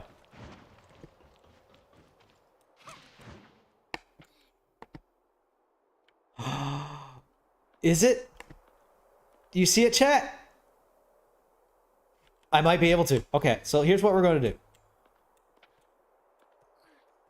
So we're going to bounce back around to here. On the opposite side of the tower, near that lip. Whoa! Near that lip. Oh my god, that was close. There is another little arm jutting out. I might be able to make it to it. So what we're going to do, I'm going to hop off in this direction here. Go around grab the tower here. Start climbing.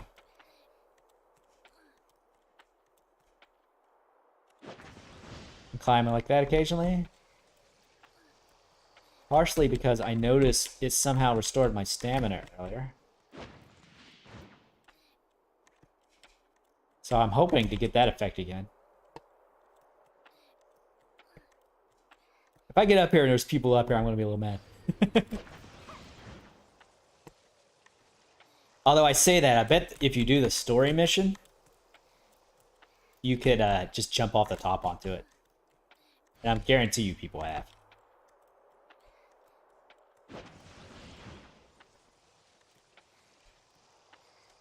This is really rough. Okay. Oh! How'd I do that? A little pirouette there.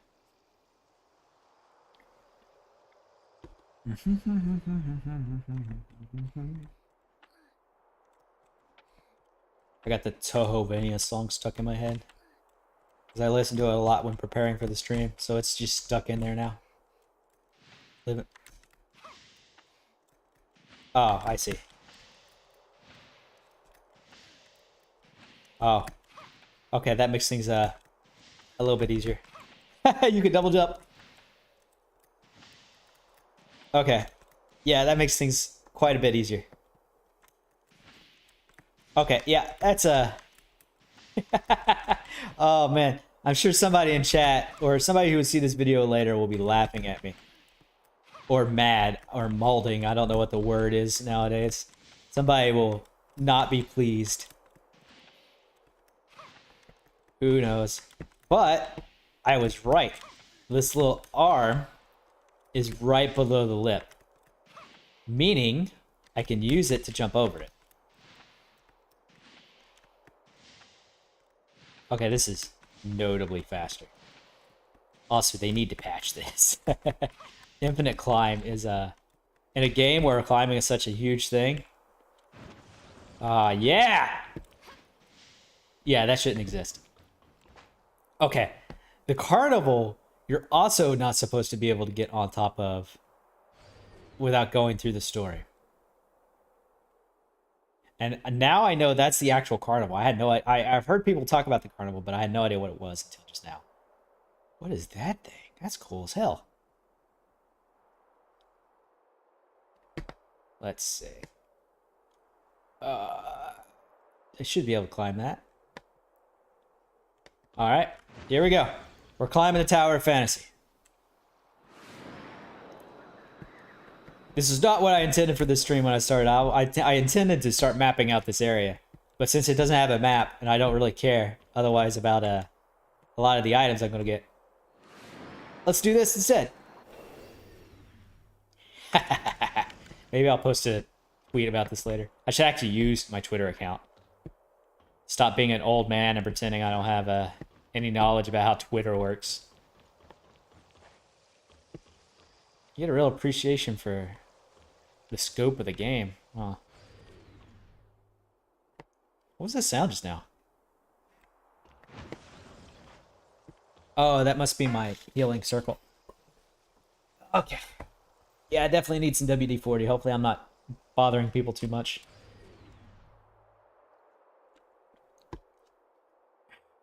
You know, I can't... It's annoying me a little that my chat window... I've got YouTube chat opened up on my overlay here. As you can no doubt see, and it's got the YouTube icon in it because I don't know how to... you can't get rid of that unless people chat it and throw it up into the air. So it just kind of sits there. Like, anytime you do it in YouTube, it always gives you that. It's really annoying. Especially when there's nobody chatting, so it just sits there, ominously. So I could chat and throw it up a bit. But it feels cheesy to do it. I want enough viewers one day to push that up on its own. That's my goal right now. I will get there eventually, although not if I sit here streaming to literally nobody. I'll have to get some people in here eventually. Oh well. Oh well. You know, I don't have to wait for it. We got the cheesy movement here, and it's decently fast. It's actually almost as fast as the darn jetpack. Matter of fact, I'm not even going to I lied. I want to stand on it. So I want to see. So this one goes over the boat. So they put a lot more. They modeled all of these. So they're like interactable. So they clearly intended for you to be able to stand on these things. Uh-oh. You can't go in there. Okay, I was getting ready to say, if you can't go in there, I might be a little trouble. I say that. I say that, but again, we have infinite stamina jump, so... I feel cheap. But you know what? It's the good kind. I love it. The thing, I see a problem, though. Because you look, that platform is not see-through. Meaning, or it is see-through. But there's clearly something there. AKA, I don't think you can walk through it. Oh, that bites. That really bites. Oh, that's so far away. I don't think you can fly that far. I do want to try, but I don't think you can. There's also the danger of it not allowing you up there anyway. I know that there's actually a few places you can get to that you're not supposed to be able to get to yet, and what it usually does is it'll warp you. Like, hey, you're not supposed to be here without doing X thing first. Because I know there's in the third area, I think it was? Yeah, in the third area, there's a platform with a relic on it that allows you to have robotic arms. Like, I can have robot arms, by the way. I haven't shown that off, but I do have that. You can get those, and you can actually fly over to that platform from a tall mountain nearby. But if you land on it, what it does is it yells at you saying, hey, you're not supposed to be up here, and it warps you straight down to the ground. It doesn't kill you, it warps you. So there's at least that.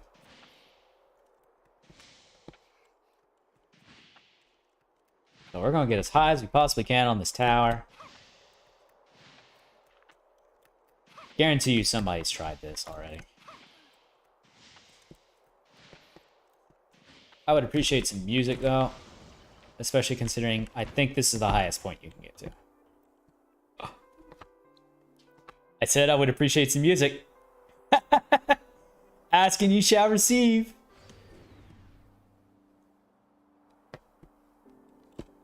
Oh, wait a minute. Is this the...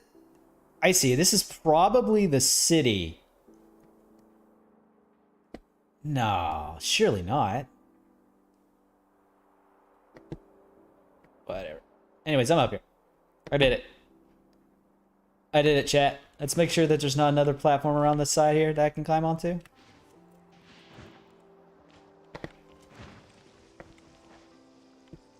Hell yeah. I'll take a screenshot. That's not a screenshot button. Whatever. I have it on VOD. I have it permanently restored. I am going to see if I can go through that. I can! You can't actually get up here. That's incredible. Actually incredible. You can get up to the top of the tower without warping up here from the story.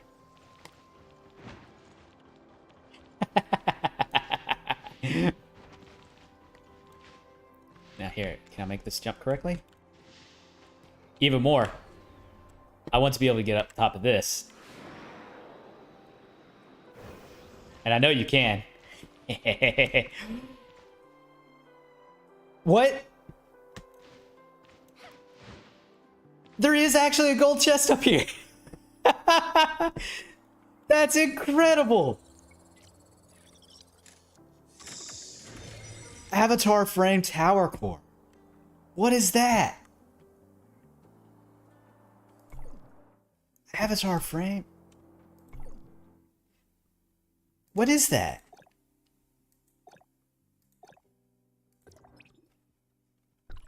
Hold on.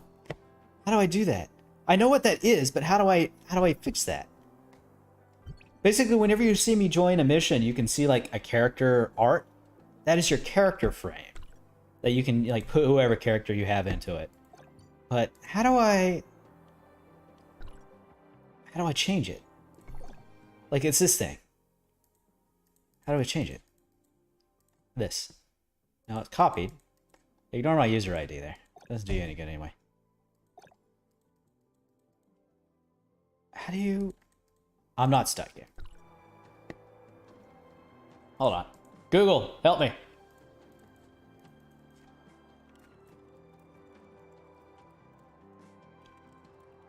Keyboard sounds. Taskeru. Ah, I know how. Okay. Yeah, that makes sense. Yeah. Yeah.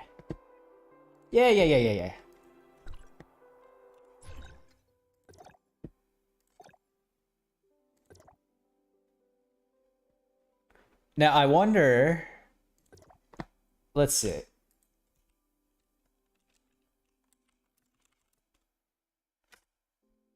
People have obviously found this. Let's see. I want to see if...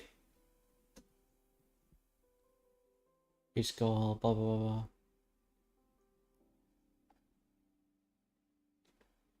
Okay, so people have definitely made their way up here.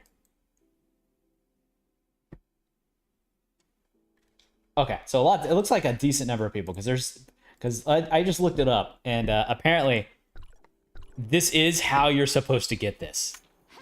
You're intended to climb all the way up here and grab that. And here we go. That's the view from the top of the tower. That's awesome. Now they're saying you need suppressor 4.5. Oh, I do have suppressor 4.5. Okay, maybe you do need the suppressor. Darn. I think I'm fairly certain it's based on character level, not actual suppressor. Because it yelled at me for not being the right character level before. Ah, darn it. Oh well. I did it, chat. I did the thing. That's incredible. So yeah, they 100% do intend for you to get up here, as is obvious by that being there.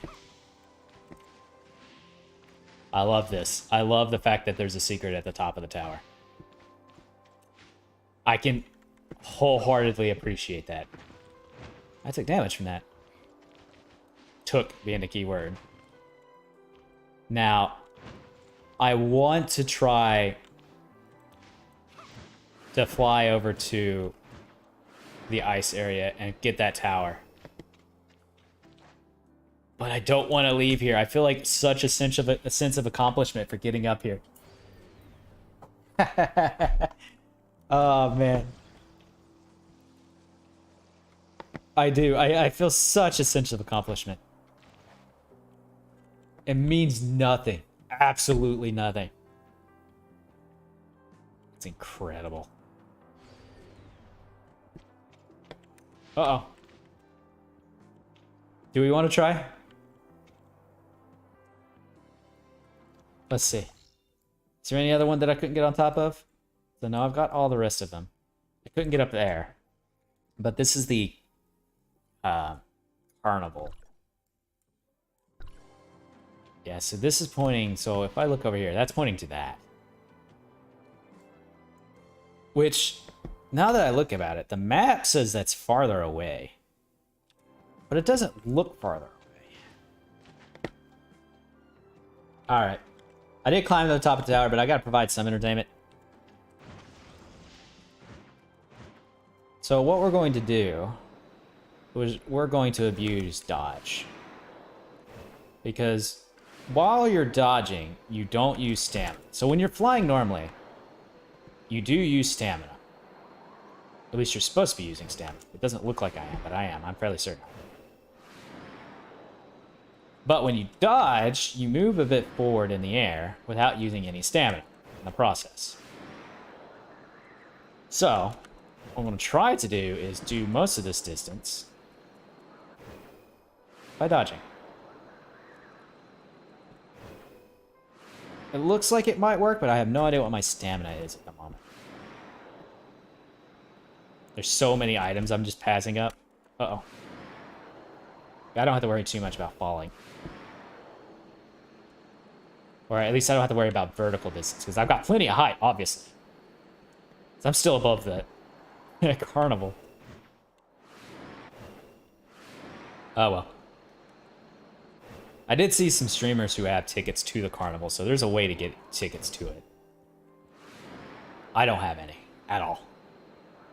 I need to do the main story. I will at some point. Alright. So I should start falling now. I'm going to be really disappointed if they kick me off the top of this tower. I'm going to be real sad. Really, really, really sad. That arena over there must be the area boss, if I remember right. We'll talk about area boss in just a minute. I'll go show you one of them. And I may try to fight them. We'll see. Maybe I'll fight the second one instead. I'll look at them in a minute. Problem with area bosses is they scale with you. So the reason why that's a problem is that means their HP and damage also scales. And which Genshin does that. But at least Genshin's area bosses are beatable alone. Consistently beatable alone, I should say. This game isn't as forgiving. It's trying to play like, hey, we're a multiplayer MMO. You need to use people to help bring it down. But at the same time, like, unless you're in a clan, which I'm not. Oh, it is covered in ice. Damn it.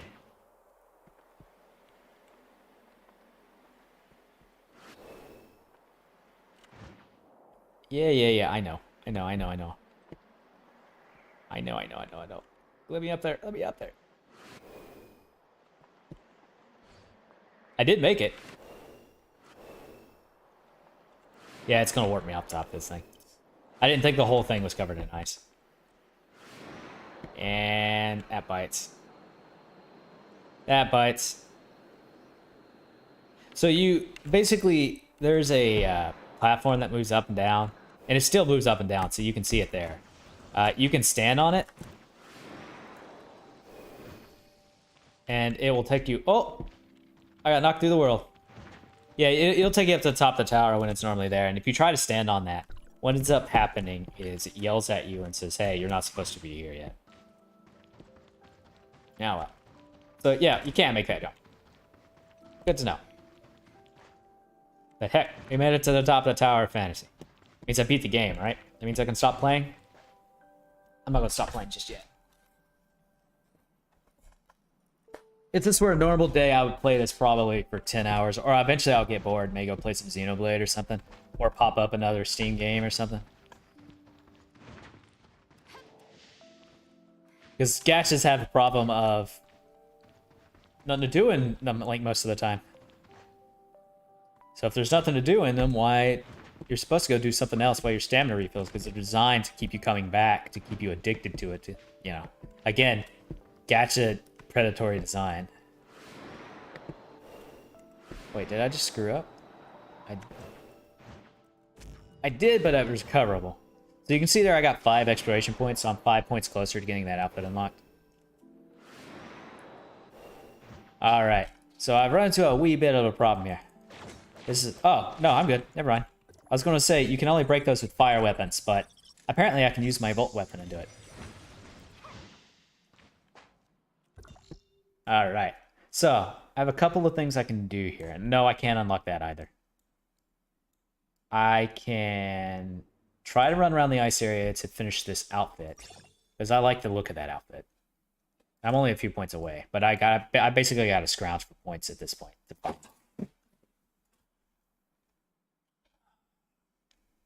It's one of the reasons why I don't close the blinds, is because the cats get in them. I can also jump to this area. This area is the one that I don't have the other outfit for. But the problem with that is the carnival is a large chunk of those. Or there's like a little... Yeah, the carnival is actually around here. The carnival is a large chunk of these items. And I can't get there without going through the main story. So I can't get a large chunk of those points. But what I'm going to do is look at all of these area bosses. So this is the icon for an area boss. When you're fighting area bosses, The thing about them is they drop a golden chest, and you can use these gold keys to open them. And if you use the gold key, you can get basically anything here. You can get purple weapons, purple relics, matrixes, or even SSR weapons. And yes, they do drop. I actually, like, the third boss I've ever fought dropped a matrix. So they do drop. But again, you know, not the easiest thing to kill. Especially not alone. But I'm going to look at all the areas here. So that one drops Tsubasa. That one drops Huma, which isn't bad. Barbarossa drops... Ah, she gives Meryl Matrix. So Meryl's not a bad Matrix. I kind of want to make use of this. So it's not a DPS Matrix. It's a defense-based Matrix. So basically, if you're low on HP, it gets a shield around you. And if you have 4 of them, you actually heal while you have the shield. So you can make yourself even harder and harder to kill. So it's a tech-based one. And this one's Crow. Which is a DPS-based one. Lucia, huh? I never realized she was up there, actually. Huh. So is there a boss here I'm missing somewhere? Maybe there's a boss in here I'm missing. Because what I want is Kokorita. And the reason why I want that one is because it's a healing-based one. So let me show you that matrix real quick while I'm thinking of it. So go in here. So let's see here. Where is hers? Yeah. Kokorita. So hers increases your healing power. Which, now that I'm looking at it, is only 10%. Maybe this isn't that great. Because the problem with that, and I don't know how it'll stack, is you have, like Genshin, in Genshin, if you equip multiple elements of the same type, you get bonuses for said element. And this one, if you equip multiple weapons of the same type, you get different bonuses. Like if you equip one of every type, you get general bonuses like slight increased attack, slight increased defense, slight increased damage reduction, etc., etc., etc. But like each one has different things. Like tank obviously makes you harder to kill. Attack increases your damage, and healing increases, well, your healing. That's all it does. It increases how much you heal for, and that's it. But just by having 2 equipped, you increase your healing by 100%, which doubles your healing. And when you're in an actual team game, oh, excuse me, good lord, it increases it by another 100%. So you get triple healing. So is that 10% going to be added on top of that or multiplicative? If it's additive, then it's essentially not doing anything. Because it's such a little gain, you're not going to notice it. If it's multiplicative, it's a massive boost.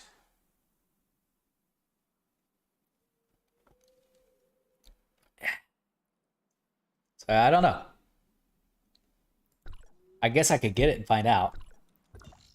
But the one I want most of all is the king one. So we're going to go down here and see if anybody's actually doing this boss. If so, great. It means I get some good stuff from it. Again, I need to not be leaning back. No one's watching me, but it is what it is.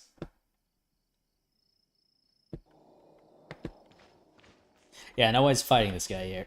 And I don't suspect anybody will be fighting it. I occasionally get lucky and see people fighting it. Like the other day, I was running around and a guild was fighting this thing. So I jumped in and fought it with the guild. And they were going from boss to boss, it seems. So I was able to follow them through a chain of several bosses.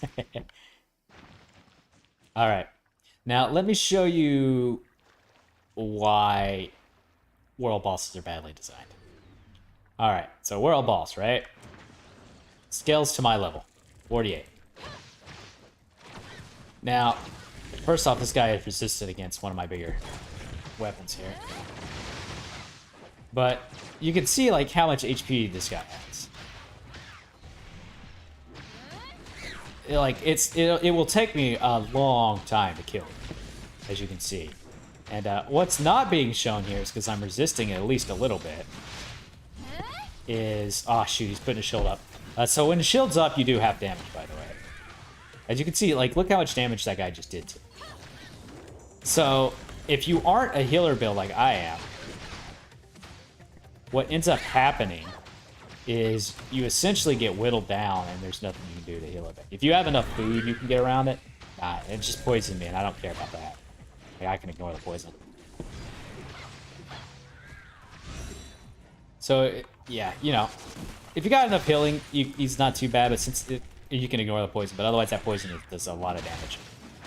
But yeah, you can see I can pretty much ignore the damage I am taking because I am a healer. See, just look how much healing I have there. It's ridiculous level of healing. And it's not even using my main heal here.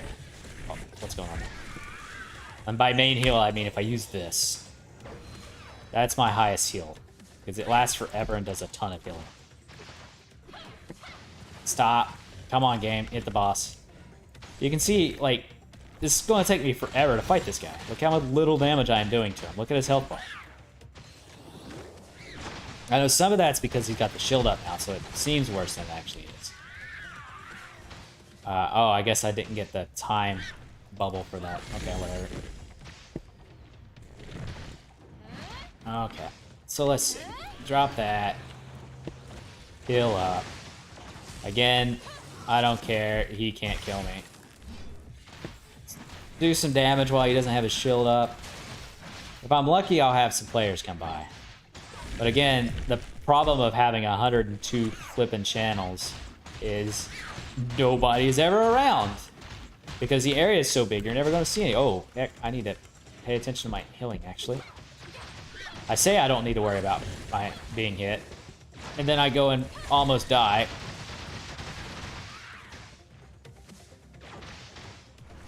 There we go. Heal, buddy, heal. Heal, buddy, heal. There we go. I'm probably not going to fight the full thing. I just wanted to show off like how badly designed these guys are. And all of the bosses are like this. Like, they're not easy fights alone. They're not supposed to be. They're supposed to be something you're supposed to fight with a group of people. But again, what group of people? Like, this is the very first zone. There's people joining every day in a gacha game. Hopefully, if not, it's going to die. And if there's nobody here for this, you know, what can you do? If there's nobody joining me right now, the game is, you can't really beat these guys. And you see my level of ridiculous healing, so if you didn't have this, you wouldn't be able to really fight this guy, even if you were dodging well, because there's some things you're just going to take damage from. Because you're going to be fighting it for such a long time. Like, those attacks there home in on you. Which, as far as I can tell, there's really no way to dodge them without getting really lucky with your actual dodge. But yeah, like, I can fight him. It's going to take me like 20 minutes to do so. I've got half of one health bar done. So yeah, I'll run away. It's not worth doing. It's worth doing because you get shit from it. You get good stuff from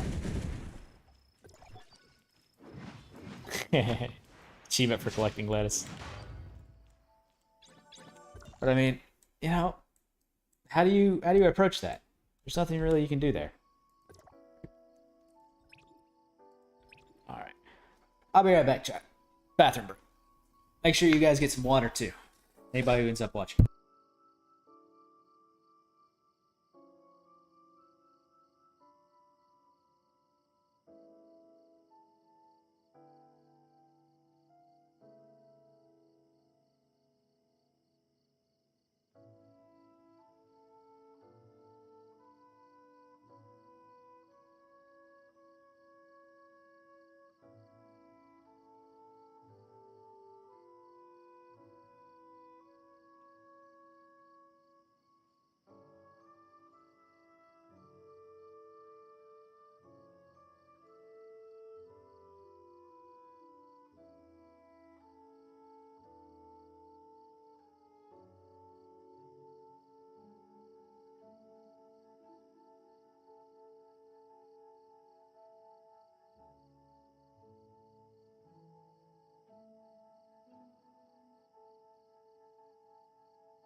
I was going to...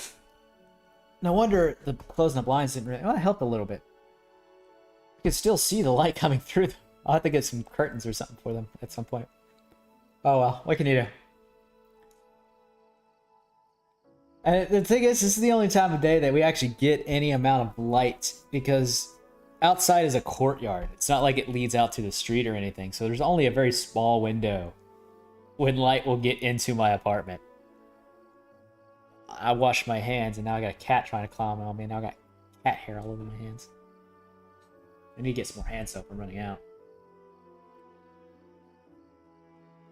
Yes, you can see the kitty tail. Cat, go lay down. If you're gonna lay down on me. Come on. Come on.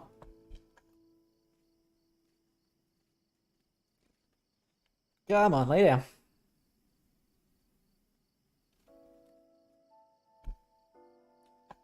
Alright. Lay down.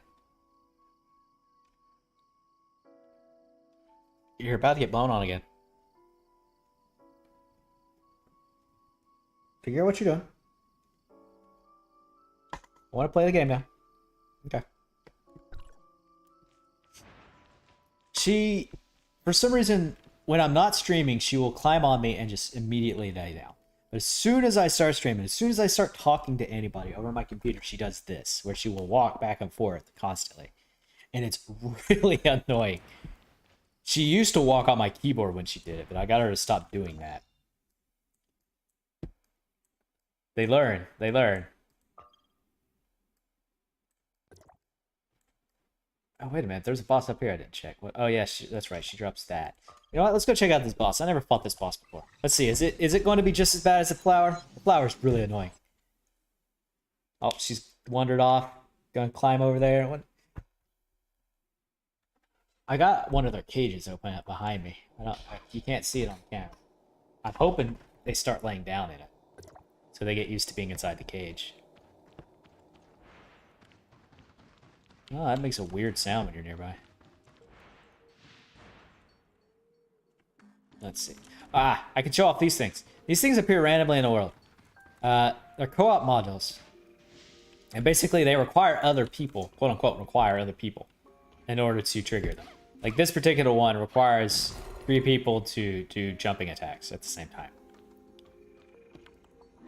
Again, you're probably never going to trigger a lot of these. For the jumping attack one, you absolutely do need at least a couple other people. Because you can see here, when I get over this second button, that one's already turned off. So you do actually need people. But there are 2 other ones. One of them requires buttons you just stand on. And the other one requires things you push in, and you're supposed to both push them in at the same time. If I run across them, I'll show you. You can actually do those 2 solo. The ones with the buttons, you look for the little orbs that you can throw, and you can throw them on the button, and they count as other people. So you can just throw an orb on there and stand on the other button, and it will trigger. But the ones you push in, they're close enough together that you can push one in and then run over and push the other one in, and they both trigger. And you've got just enough of a time window to get them both. But for the jump ground attack one's one, as far as I can tell, nah, there's no way of doing that one alone. I'm going the slightly wrong direction to do what I want to do here. Zoom, zoom, zoom. More flight. What is that? Oh, I know what that is. That's a block puzzle. I think I've already done it, though, so you won't be able to see how that works. Oh, well. Oh, that hurt. Switch over. Dodge so I can heal. Oh, well. Yeah, this weapon... Basically, both of these weapons is whenever you dodge, they give you some kind of heal. Like, you can see that little bee following me around. What it does is it'll go toward either me or any party member who has the lowest HP and start healing them. For this weapon, the guns, if you dodge, you can see the ring around you, and anyone within that heals. That's the way those work. If you're ever curious on like what your weapons actually do, because there is a move set. If you go to the weapon page, you're going to see the weapon and the little hourglass, or magnifying glass rather. I call it an hourglass. I'm dumb. You can click on it, and it actually shows you what your skills are, what they do. It doesn't always list every single one of them, though. Like, let's see. If I switch over to this weapon and look at dodge. Become immune to hit stun, reduce area speed. Yeah, it's talking about, like, time stopping. I'm trying to show you. It doesn't tell you about the healing effect.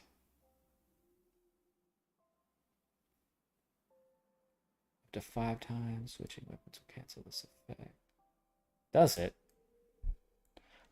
Hold on. So if I switch... No, it doesn't. Okay, so I think... How does that work? Oh, I see. Okay, so when you see me dodge with this weapon, you see that little thing up here above me. It gives me this thing. It gives me a buff. So basically, you know, if I use that, I gain up. And then whenever I switch, it disappears. Actually, did it? Do the heals nearby for 10 seconds. The amount is equal to... Blah, blah, blah, blah, blah, blah. Switching cancels the effect. Okay, let's find out if that's true. It does... It's not true. It's still there. It's still there. The game lies. Their own information lies. So that is the healing chain effect. Okay, that's good to know. That is incredibly good to know. And this is increasing my 25%. So I'm healing now for over 125% bonus. Okay, so that explains a lot. Okay, I'm learning something new about my whole character works, and I'm just barely explaining it to you guys. This guy's really annoying to fight, because you fight him a lot in some of the other team missions. It doesn't help that it looks like he's weak to fire, and I'm not using a fire weapon at the moment. Now, he's resistant to ice, which is even better. Well, that means I'm just going to stick to my guns. Oh well. So we'll fight him for a few seconds here. He's going to have the same problem as the other boss of having an egregiously large amount of HP, and I'm sure when he hits me, it's going to hurt. There's his shield. Oh, right. He does the pounce thing. And just one attack has brought me down to a blip of HP, and then he jumps the pounce thing again. So there's my first death of the day. Have fun. Yeah, you can see they're not fun. They're not fair. They're meant to be fought in a group where you can run away and heal afterwards. But you've seen me play for 2 hours and 14 minutes and 13 seconds now. I've not run into a single player the entire time. Albeit I spent like a good 45 minutes climbing the tower, but still. Alright, so one of the things I want to do now is I want to do some of these ruins. Because I've accrued some. Okay. So like Genshin, there's ruins around the area that you can go to. In Genshin, they normally give you items. They normally give you the talismans. But there's also like exploratory story missions ones. Similar idea here. Sorry about that. Drinking a lot of water. You're supposed to get 64 ounces of water, and this is my 64th ounce of water in this container. 64 ounces per day, and I'm not even halfway through the day, and I'm already at my limit, or at my recommended. I'm going to suffer for it later. Anyways, yeah, you can go to these ruins, and you really need to do them because the big reason, well, one of the reasons you get a good chunk of experience, but the big reason is you get these 2 items. So let me go to a different one and see. The little purple items here are relics. So if you see me occasionally, these items down here in the bottom right, you can change those out. One of them is your jetpack. That's pretty much going to be a mainstay. So you're pretty much going to keep that on constantly because you're exploring around. I guess once you get later into the game, you can take it off and go do... Like if you're just running dungeons, you obviously don't need your jetpack. But you can change them out for many different things. Either slot. So like I said, robot arms, robot armor, a jet board to float around faster, bombs, the gravity well that I accidentally used on the tower earlier, you know, things like that. And this is not the one I meant to go to. I'm going to have to cancel out of this. I forgot. This is the one I want to do. E3... Or is it? I don't think I've seen this one. Okay, let's go ahead and do this one. This does not look familiar to me, so I haven't done this one. So yeah, you can just jump into these, run through them, and what they do is they give you relic pieces to unlock those relics, and shards to upgrade your suppressor. And upgrading your suppressor allows you to get it's just bonus stats, really. What's going on here? Like, also, these ruins, the way they work is they have 3 difficulties. Each one gives, harder difficulties and more experience and better items. There's chests in them that you can find. Each difficulty has, different number of chests. Like, easy always has 2, normal has 4, hard has 6. You're supposed to hunt them down and grab them in every mission. You really don't have to. There are set, so, like, if you get both of them out easy and go back in later, they're going to be already open, so you can't open them again. But really, you don't have to bother with them. They don't give you anything of note. As far as I can tell, they give you like 1 weapon upgrade material, and just opening up a chest in the main world, which are randomly splattered around, will give you like 4. So just exploring around, you'll get way more than you can get from opening these. So you don't have to go out of your way to get them. If you run into them, might as well, but you don't need to. So what's going on here? So it's going to be immediately going to give me a boss. So I'm just going to run into him, probably annihilate him, because... Yeah, so I haven't done this one yet, because it is my level. That explains why I haven't done it yet. No, he's a flyer. Oh no, how will I handle flying? Oh well. He's gonna take him down pretty quick, probably. I'm actually taking a bit of damage, so I need to start paying attention. Or else I'm going to die.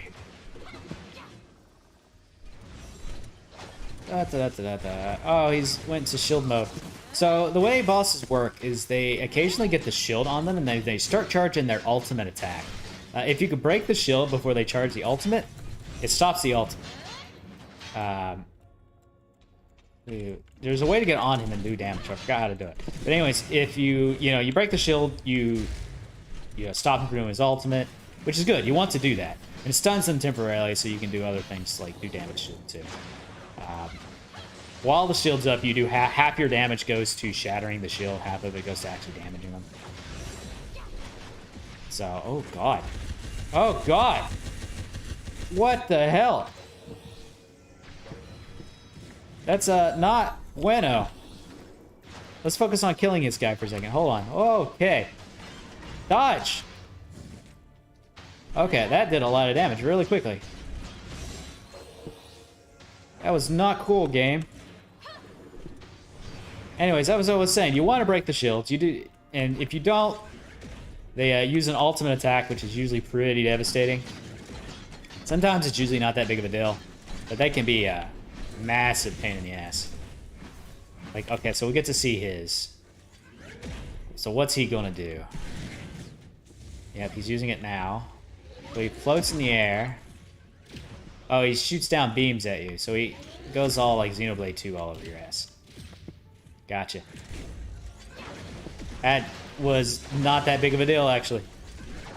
So, like, you saw the flower I was fighting earlier. The flower, like, just releases a gigantic gas cloud that poisons everyone in the area. It does a massive amount of damage over time. This guy just jumped in the air and started shooting laser beams at you, so not really that big of a deal. So it looks like this is going to be one of those ruins where it's just a fight and that's it. Which, okay, sure. Yeah, there's been a couple that's done that. But they usually have, like, a bunch of, like, puzzles and things in them that you gotta do, or at least go through them and do things. And usually these chests are a little bit more hidden. Or they are more hidden on the hard version. They like hiding them, like, in cliffs and stuff, and you gotta figure out how to get up there, because while you're in these dungeons, you can't use your jetpack. Like, you can use it to hover, but you can't use it to dash up. So a lot of the time it's trying to figure out how to get up to them. Yeah, this is just a boss fight. Activate that.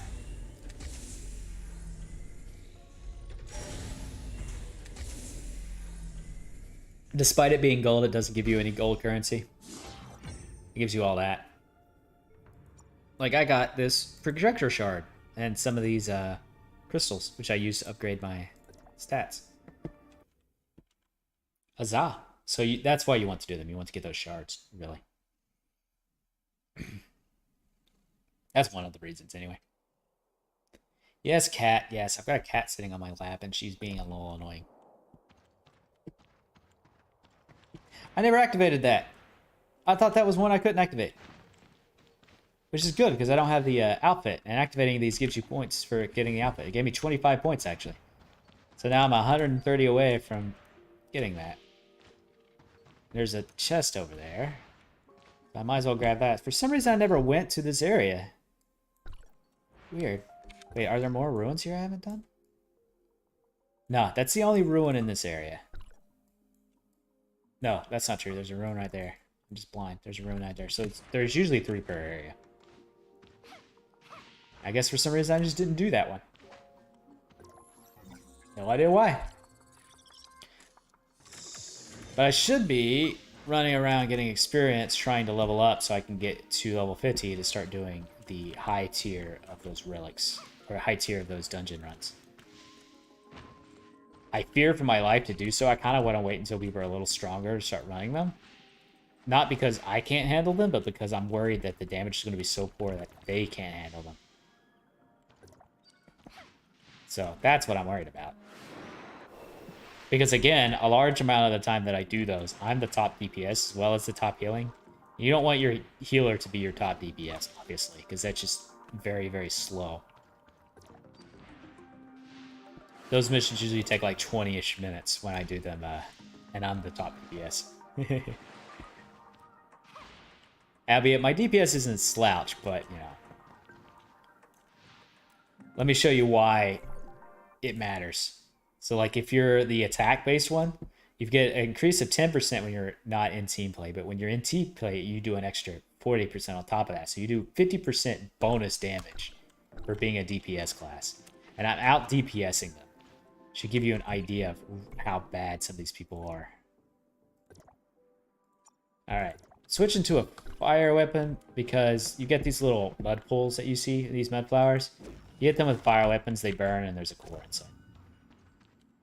So that's why. It's usually really... 9 times out of 10 when you're running around, you're going to want a fire weapon equipped because a lot of the little side events have fire-only things you can do to them.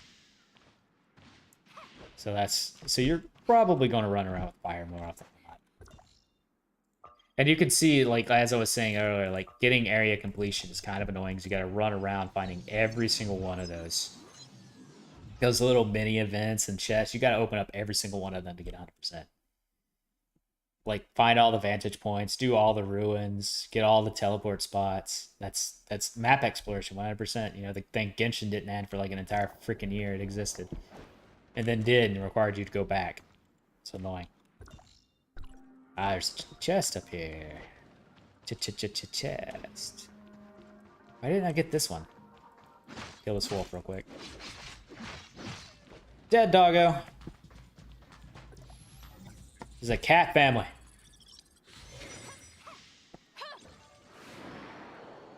Note, I do not condone hitting dogs. They are lovely creatures. Alright. Yep, you can see there's just all these little mini events just splattered around. You just gotta go find them all. Do as many as you can. Here's another dandelion one. Clear that, grab the orb, run over to this chest. Sometimes you're going to see chests like this that's locked. In order to unlock them, you got to look for these guys nearby, treasure guards. And when you kill them, they unlock the chest. That's been annoying. Fortunately, I left my fire weapon on. I guess not, unfortunately, so my damage isn't as good as it could be. This is one of the better weapons in the game, actually, but I don't have matrices on it, so I'm missing a lot of the stats. I have matrices on it because I'm using them on my ice sword, which I like better than that weapon. The scythe is a lot better of a weapon, to be fair, in terms of like DPS. But the sword has a few things on it that I really like giving you a shield when you switch to it's really nice. If you have enough stars on it, it does that. If you break shields with it, it also heals you. And again, you've seen how much I love healing. I love not having to look down at my HP bar. I like not being able to care about it. Alright, so I don't see any more orbs near. Oh, there is one nearby.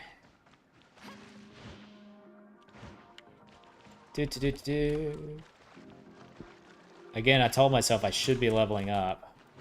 Uh-oh. Uh-oh. Okay, let's plan this differently. We're gonna do that. Then this. Big grab. That. Okay, that was close. Alright, so 85 more points. There's another chest in that direction. Let's continue onwards, my friends. 2.5 hours. I'm gonna have to get lunch soon. I'm getting a little hungry. The only thing I've eaten today is some peanut butter crackers. The breakfast of champions. I had some granola bars I ordered yesterday. That's one of the things that I ordered in that meal. That's why I was looking forward to it so much. But unfortunately, they were out at the store. And the way that this delivery service works is if they're out, the delivery person, it's to their discretion whether they want to get you something else or just say, not get it for you. And you're not charged for it, obviously. But then you just don't get anything. So it's one of those cases where they were out of granola bars. So now I don't have any granola bars. All I got are peanut butter crackers. I'm also trying to debate whether I want to, and yes, I do remember that chest up there, but you can't get it from where I was. You have to get up to the top of this rock. Hey, I remember. So I'm going to go over to this one real quick while I'm here. And this is actually the adjacent area, I think. I don't know if this will count toward the ocean or the ice area. So I want to open it up. It did count toward the ice area. I don't know why it counted toward the ice area, but it did. Because technically it's like this green grass, it's technically a part of this zone. So I guess they just gave it to me for whatever reason. Like it looks on the mini map, if you look up there, it looks like that one's in the other area too, but it's not. You can see its section just right there. So let's go ahead and go grab that. So we jump up. You know, now that I know the infinite jump trick, thanks internet, I should... Actually, I bet that's under me, not above me. What I should do is be using that to climb instead of a jetpack. It's almost as fast, and you don't have to wait for it. There we go. Oh, that did count toward the ice area too, so good thing I went up there. Actually, no, that's counting toward that other area. Never mind, I'm being dumb. It just... For some reason, I saw white outfit and associated it with white zone instead of, you know, the area it's supposed to be in. So, like, you can see this one has a white outfit too, but it's a different style. This one's supposed to be like a parka situation like that.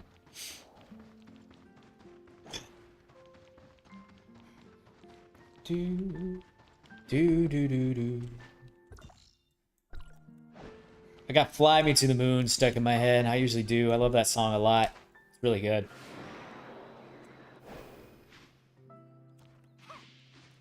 It's a really good song. I love to sing it. Frank Sinatra was amazing. Fly me to the moon. Can't speak too much or I'm going to get copyright struck. I don't think they'll go after a person with 0 viewers, but you never know. Last thing I want to do is ruin any chance of any chance of my channel taking off before I even get a single viewer on it. I could probably force my friends to come watch me some to get my analytics up. And that's some of the tricks you can do. Like if I search for this video online, I'm likely not going to find anything. So yeah, this is just another one of those traps, by the way. If you see his platform with the little pillar symbol, you just got to use this handgun relic. You'll get the handgun relic because the tutorial mission's pointing toward it.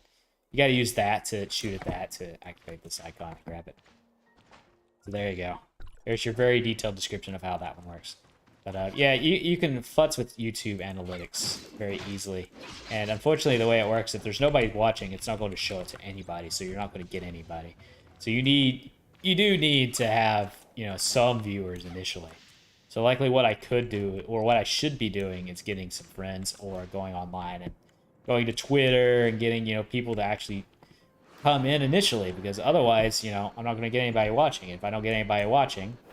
Oh, I got an achievement just now. If I don't get anybody watching, I'm not going to get YouTube to show my video off to anybody. It means nobody's ever going to start watching. And that's just the way the YouTube analytics works. Twitch is a bit better because it'll at least show your video off to somebody. But, you know,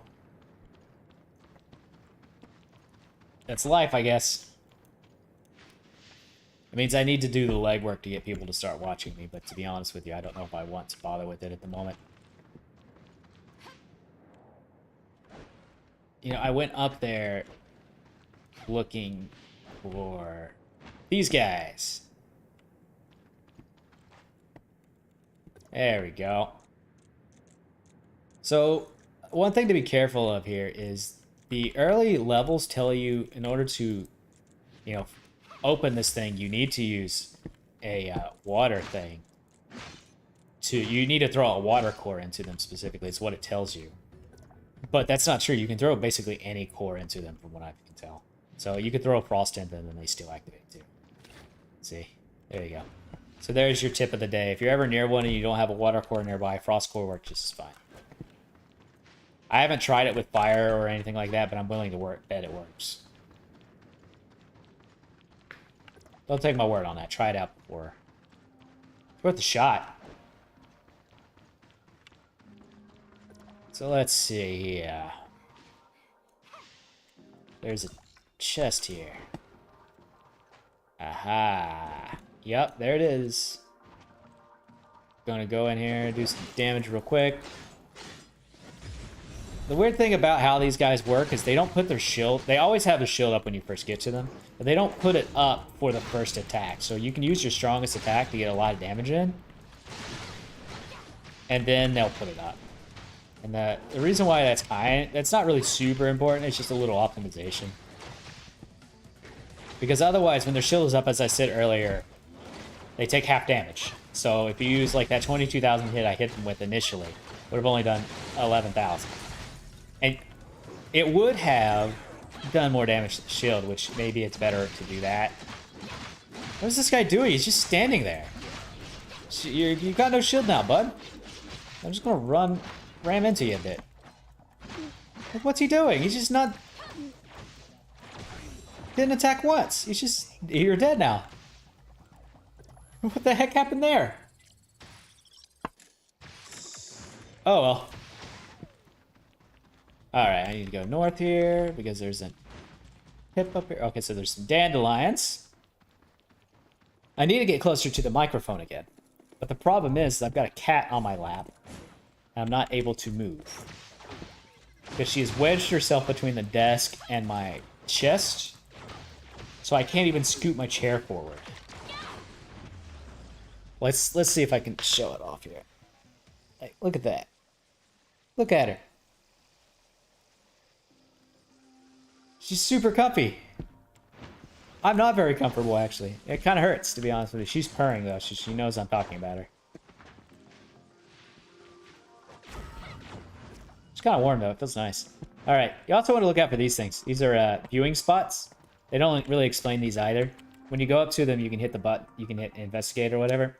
You get a little picture. And what you can do is you can go into the picture, go into here, go into terminal where you get your achievements. We have something called Chronicles. And you can claim them. And what they're going to do is they'll give you these black dark crystals, but they'll also give you exploratory points for the area. So you can't go forgetting about those. And don't forget to claim your achievements too. You get some dark crystals off those as well. You'll get lots of them through here. And another thing, you also get achievement points, which you can get toward putting toward these things. Which every single one that you get gets you premium currency and a mushroom. The mushroom again increases your stamina, so you'll want to do them. All right. Moving on. Drop down. Grab that. Move over to this one. It's another one. Oh, I'm so close. 25 away, and then I get a new outfit. I wonder how I missed some of these when I went through here the first time. I guess I just didn't go through the area very well. Yeah, I hear you.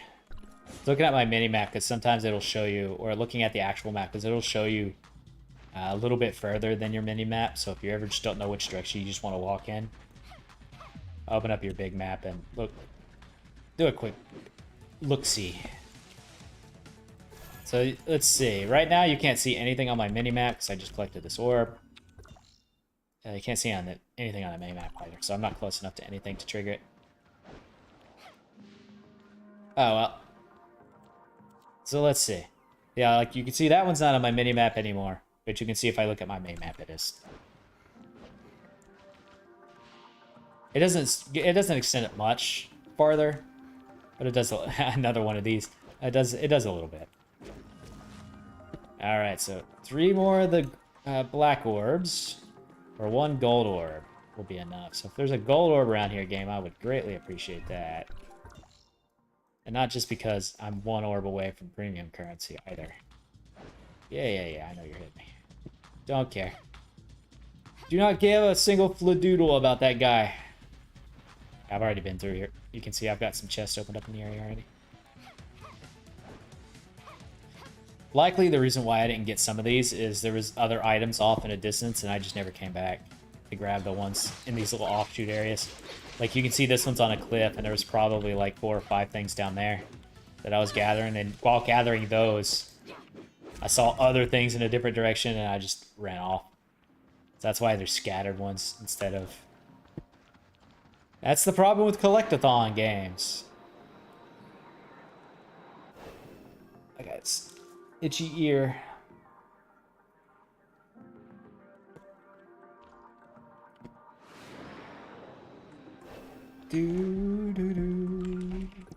Open up some more password chests.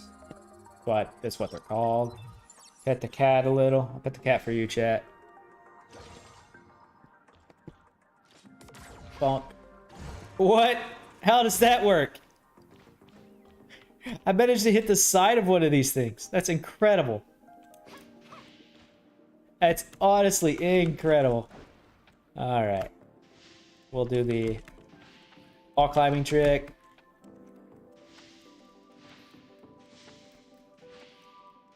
And there we go. For some reason I really focus when I do that, and I don't think I really need to. It's not that intensive of a thing. Oh, can I do this one? I can! Oh, but there's 3. I don't think you can do 3. Alright, so let me show you, for those watching, who ends up watching this, let me show you how to do this when there's 2 of them. Like, earlier errors will only have 2 of them. What you could do is you could, you press that in there, and then you could see, I triggered both of them. Just long enough that it would have opened this if there were only 2. Oh well. And yes, those are random. If I go to a different channel, that wouldn't be there. There's a chest here? Nothing above me, so it's got to be under me. Yeah, here it is. Let's see. Can I open that? Yeah, I can open that with a bolt. Open up the slide pod. Pop. Oh, that gave me 10. So I'll claim my new outfit. So go to weapons, backpack, outfits. You copied an image. Let me hide my screen real quick. I want to hide because I want to see what it's talking about. Data does not exist. Okay, so don't know what that was talking about. Okay, anyways. So this is the outfit. I'm probably not going to wear it. It looks cool. I like the outfit. But the problem is some outfits change your hairstyle. And I'm quite fond of my hairstyle. I like my hairstyle. But I like that outfit a lot. Oh. We'll stick to my other outfit here. Alright, anyways. That's that area. Let's see. Crown, I got. Warren, I just got. So Navia is the only one I don't have yet in terms of outfits. So let's go down here to... I said I need to eat lunch at some point, but I haven't gotten up to do so yet.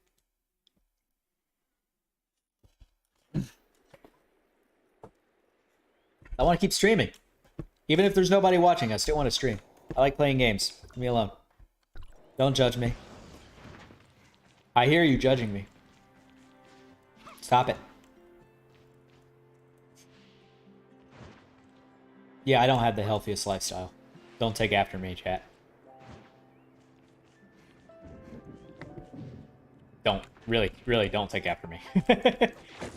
I made some pretty poor health decisions in college. And it's come back to bite me several times. But it is what it is. I'm doing fine now. Other than, you know, massive vitamin D deficiency. That's according to my doctor, anyway. Which is probably true, which I'm working on fixing. Which reminds me, I haven't taken my vitamin D supplement today.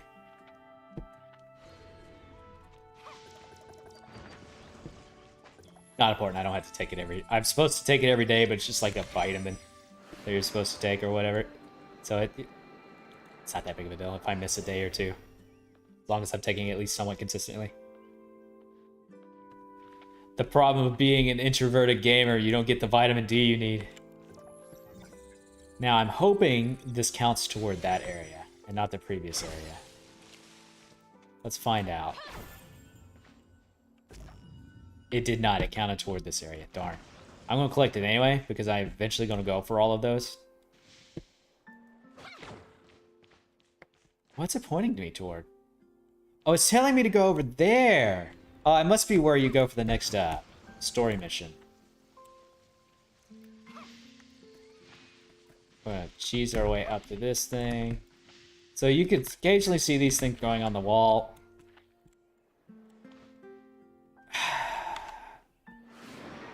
The physics around them are a bit wonky.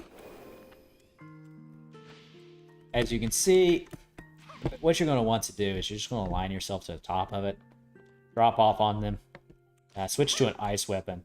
You can also like do from the side here if you got good aim. Yeah, you're just going to hit them with ice, and that's enough to break them. Problem is you got to get up here long enough to get the item, and it's a bit finicky. There you go. Ta-da! I did it. Pro gamer. The most pro of gamers. So I guess that starts to chapter 3 area. Because I think I did chapter 2 already. Let's look. Chronicles. Memories. Let's see here. There's a lot. There's a few that I haven't done. Story. Here it is. Yeah, that starts to level 3. Or the chapter 3. So it's the very first one, actually. It's the very last one of the first one, I think. So these usually don't take too long. It took me like a couple of hours to get through the chapter 1, and I think it only takes you like a 2 or 3 to get through chapter 2, so they're not super long. I just don't feel like doing it yet. But it's pointing that out up there, so I'm guessing this will eventually lead to up there, meaning I need to do it. What the heck was that sound? It's probably my neighbors. One of my neighbors has a habit of closing their door, like, very forcibly, and it shakes the entire floor. The entire, like, apartment floor. And it's annoying as sin. It's really loud, too. It scares the tar out of me every time it happens. And I felt it through the floor. Yeah, I don't have the best neighbors. they're okay. I just shouldn't say that. My neighbor on the far side where my bedroom is, they have a habit of like being a little loud at night sometimes. Maybe like once or twice a month. It used to be a lot worse. They've gotten a lot better. Maybe like once or twice a month they'll be loud. I can just bang on the wall and they'll shut up for a bit. The neighbor off to my right, he's only done it once. He's only done it once, but he likes to play his piano. And that's very loud. But again, I'm not really complaining to him more other than the one time he did it really loudly late at night. I think a lot of people complained. That's why he stopped doing it.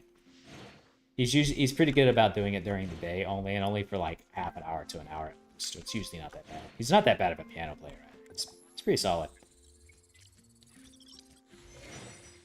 But that's what it's like living in these apartment complexes here in the Grand Ole Silicon Valley.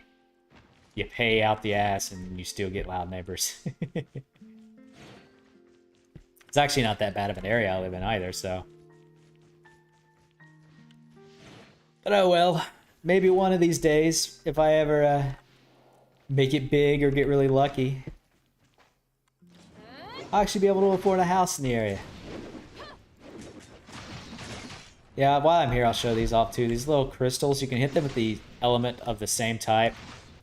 And they drop weapon upgrade mats for that weapon type. So when you see them, it's a good idea to do them on occasion. You don't really have to go out of your way to do them. It's just nice if you have the weapon out and you're already near them anyway. 120 points. The problem is let's show you the problem of why I still haven't finished this area off. But despite the fact that I really want this outfit, it looked really cool. So I'm going to get closer here to the center. Oh, these. This is another one of the challenge ones. So I've shown you the push one, and I've shown you the drop attack one. But this one is, they always spawn 3 enemies around them. Or I've always seen them with 3 enemies. I don't know if they can spawn with less. You're supposed to kill them all at aka the same time. Aka it's actually within 30 seconds of each other. And if you pull that off, you get the item. I'm not going to do it because 1, they're very healthy, and 2, the item it gives me is not really worth my time. But to show you the reason why I haven't finished this area off, you're going to see a lot of stuff here. All of these items on the mini-map. But that's in the middle of the water. What's going on? It's because of that thing. Yeah, it's pointing toward all the stuff on top of that, and I'm not allowed up there yet. So, because I haven't done the main story. So the reason why I haven't finished the full 120 points is because there's like 200 points sitting up there. I could probably do it. There's probably enough scraps sitting around in the other areas here that I can get them, but I just felt like going to other areas at the time because I was a little bit behind the curve. And I haven't talked about that either. It's another one of these. Yeah, it's going to be sitting up there. Darn it. Yeah, and it's going to be another one. No, this one is a mushroom one that I didn't do. This is what I was talking about earlier. Like, this one's easy because the mushrooms are different sizes. So it's going to be the smallest.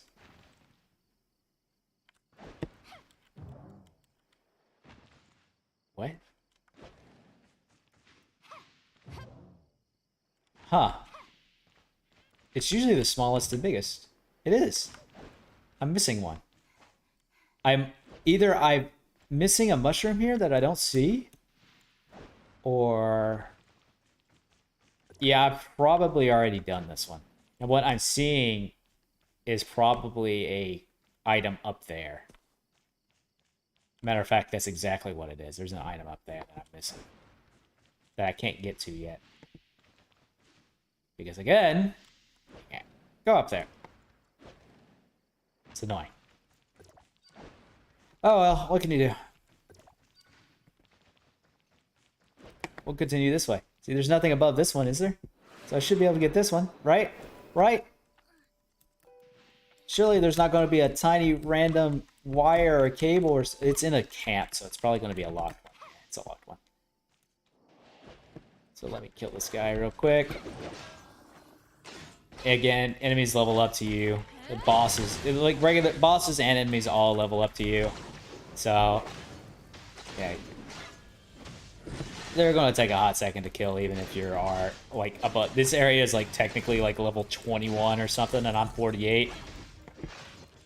And so you can see, like, I'm way over the area of the level. Or level of the area. Yet this thing is still level 48. It's because I'm level 48. Alright. I'm going to use my gun to make a platform. Jump up and grab this pot. And ta-da, it's done. Let's see. It's a weight challenge. Actually, do you count? Can you jump up here for me, bud? Can you step on that? Do you count? Come on, come on. Come on. Come on. Doesn't seem to. That's disappointing. Oh well. So, okay, but the little guys you can throw, those definitely count. I know because I've done it before. So if I'll keep an eye out for one and I'll show you if there's one nearby. The thing is those like things appear randomly, so they're not always near something you can use that on. Like if I switch channels, that won't be there. Which is a little annoying, but you know, it is. It is what it is. And now I'm not just walking around randomly. I'm looking for the orbs to unlock this this chest or whatever, this outfit. I think I'm gonna have to force myself to do the story. I know I've already been here, so I don't know why I'm still staying here. Buddy, I'm trying to call my vehicle. You're in my way. Oh, screw you. Oh, there's a sniper up there. That's what's triggering it. Bye. That's the perk of the switch skill for the scythe. It makes a flame ring around you and causes scythes to appear under all the enemies. Come on, there we go. I will now ride my vehicle for a total of like 5 feet before I have to get off of it because it can't go up something. I guess I've already been on this thing because I don't see any items. Yeah. Yeah. Yeah. I think I've already been here, chat. I think I've already explored this entire camp. I say that. Is that a purple orb I spy? Yes, it is. So I somehow didn't explore anything over this area. So that's 15 points right here, unless one of them's a gold, which I would really appreciate right now because I need one more gold to get a free temple.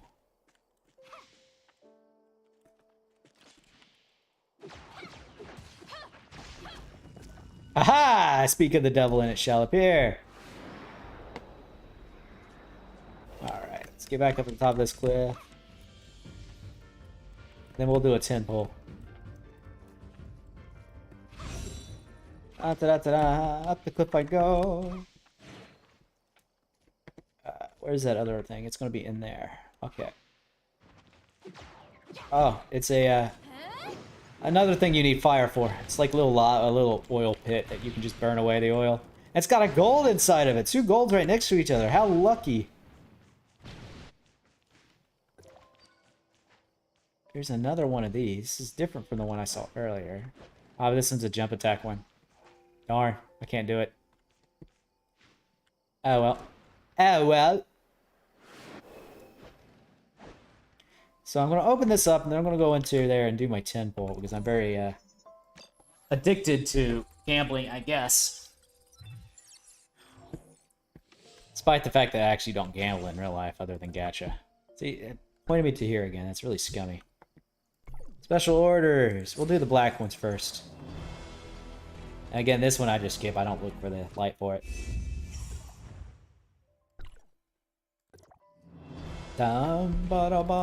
Skip it.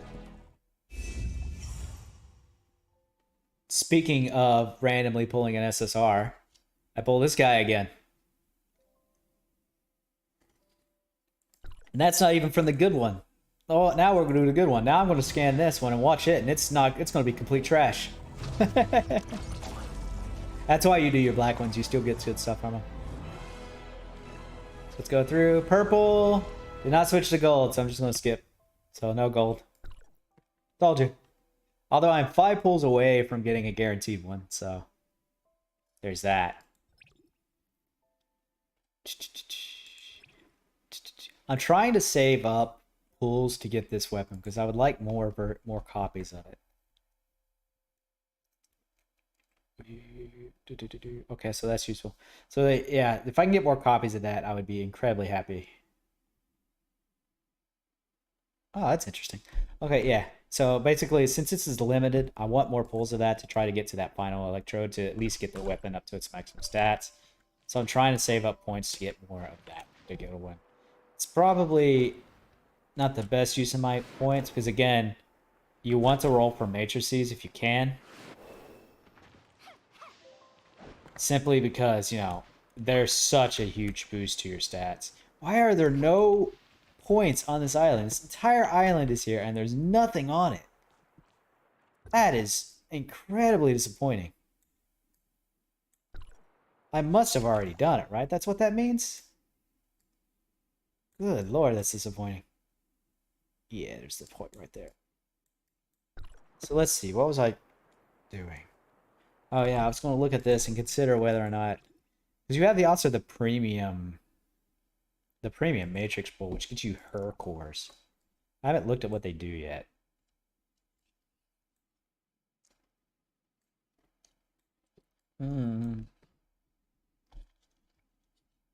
Okay, so this one's... It seems pretty powerful, but only if you use her weapon. So if you don't have her weapon, it's pointless.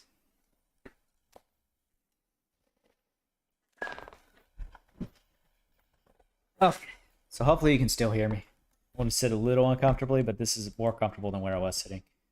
Yeah, for those of you sitting down in your chair a lot, still listening to this thing, move around a bit every now and then. It's good for your body.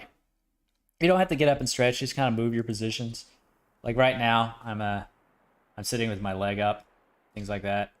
You know, just move around. Good for your blood flow. Good for your muscles too. At least it's not as hard on them. Sitting in the same position for long periods of time can be very bad for you.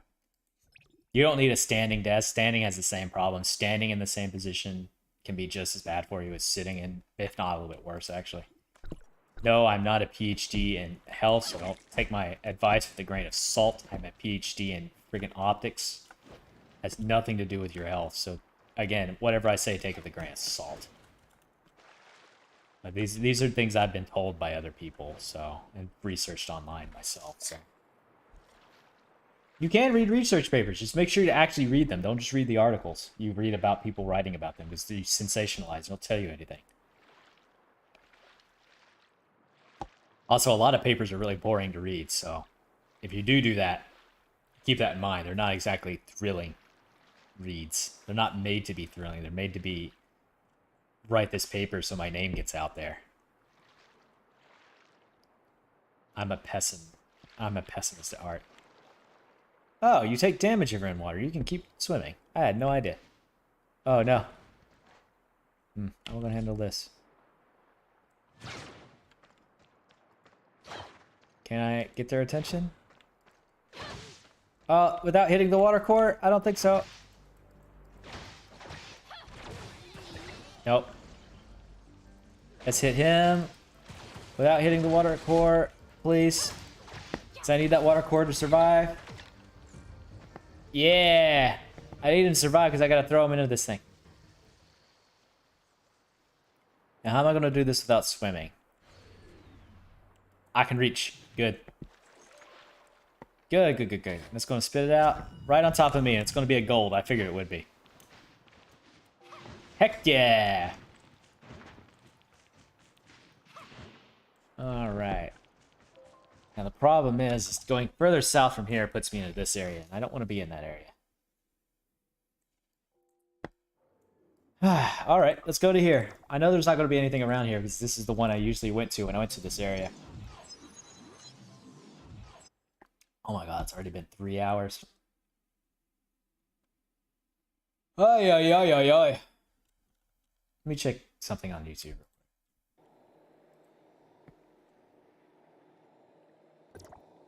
Anna's singing at the moment. Darn, I'm gonna miss Anna's singing. I'll have to watch it later. I think Raymu's after Anna.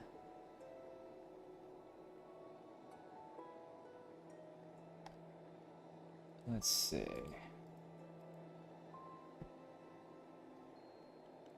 Let us see, actually. It's Raymu. Time slot. Yeah, she's after Anna, and she's in 3 minutes, so anybody wants to see Raymu, go watch Raymu. Got to switch my YouTube back. Switch back to the account that I usually do streaming from. There we go!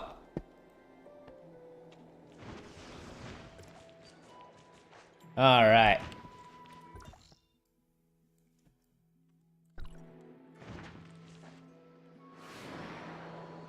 Continue onwards, my good chums. Use our newly learned techniques to climb walls faster. Cheese as much of the game as I can. They're gonna cheese me out of my money. I'm gonna cheese their game out of their concepts. I could probably do the normal version of that. I don't want to, but I probably can. I'm trying to get up in this upper area here to see if that's an area I haven't explored fully yet. Because again, I want that outfit. And I'm so close to it. Jump up. Dash. Huzzah. Work my way up this mountain. Hopefully I start seeing some orbs soon. Zoom in to see if I can see them. Come on, game. Come on. I don't care about the gadget currency. I want the outfit. I want to look pretty.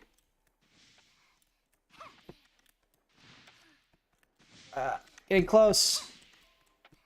Oh no. Come on. Just climb normally. It's faster. There's a chest up here. It's not the chest that I care about though. No idea what half that stuff I just got is. But it doesn't matter. I could run up the side of a mountain. I'm a goat. The greatest of all time. For those of you who did not realize what goat means. So there is an item up here. A single item. Which is really disappointing considering I need like 70 points to get this outfit. That's incredibly annoying. Oh no. Well, at least it's gold. Oh no, I still need 45 points. I'm so close, and if I just did the story, I would have it. But I don't want to do it yet. There's gonna be a couple over here. Both of these are gold. I know it's not going to be because this one over here is always... I don't think I've ever seen a gold one of these. Although now that I think about it, maybe I have and I just don't remember. And yeah, that's probably not going to be gold either. Look how close it is. Of course it's not. Oh well. Damned if I do, damned if I don't. Might as well just get it done. Eventually I'm going to want to 100% things anyway, so... There you go, that's my 2 black, so I need 35 more points, I think. 2 black nuclei.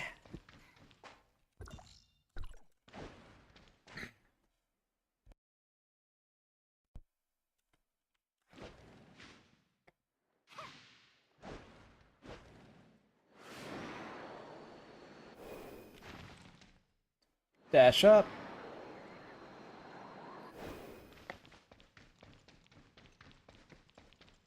Let's see.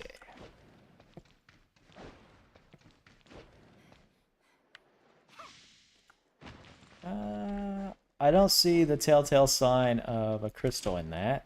Man, all of this mountain area and there's nothing in it. That is incredibly disappointing. It's so empty.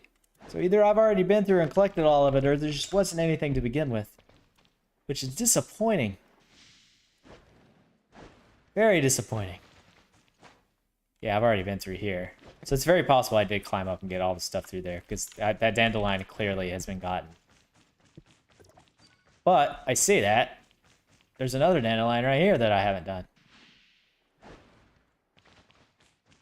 So I clearly missed something.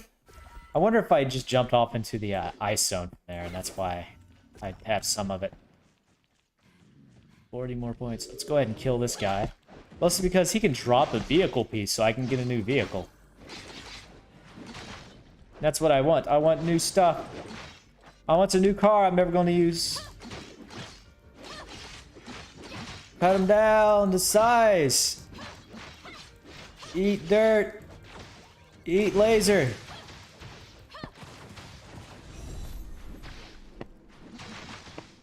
Die, man, die.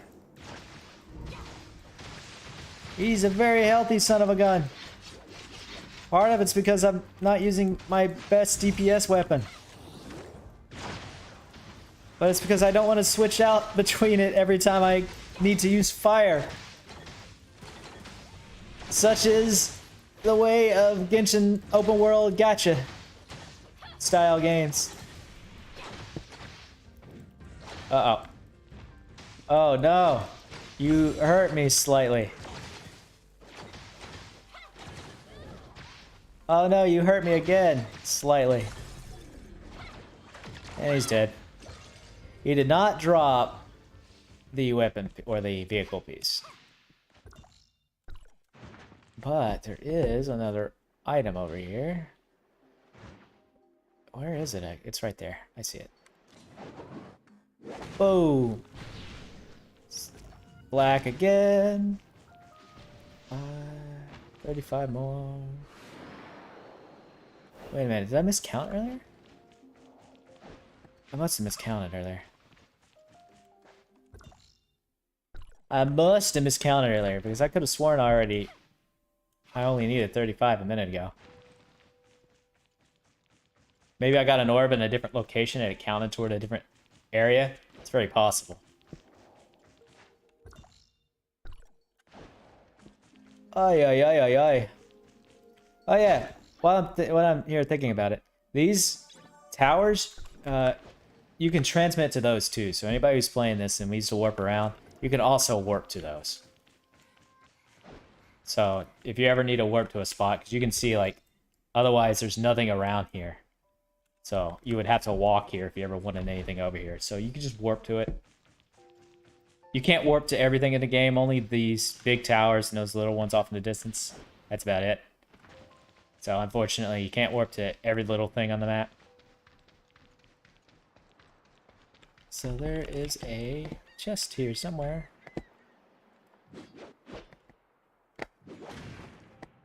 What?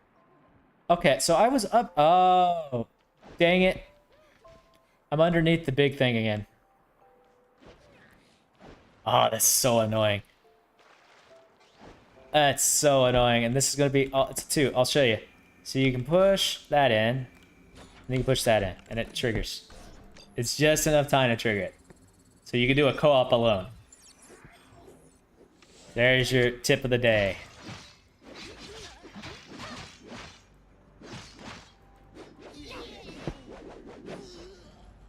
Now, yeah, that's also going to be up.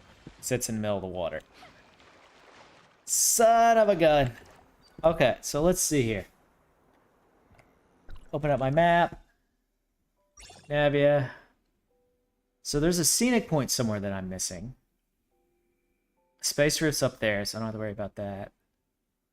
There's 8 supply pods. There's only 3 here, so there's some supply pods somewhere that I'm missing. Maybe it's around this one? So I'll look at the scenic points in just a minute, because if I get a scenic point, that's 20 points right there. And I know there's going to be a scenic point in... Oh, they're probably both going to be up there on top of the Ferris wheel stuff and things. So of course, no, that's not going to work, because I'll need... Again, I need to complete the story to get up there. So let's see here. It's 12:30. I really should eat something. Matter of fact, I might do that in just a minute. So let's just do a quick scan of this area, and I'm probably going to call it. I figured 3 hours, 10 minutes is fine anyway. Cut me up a bunny.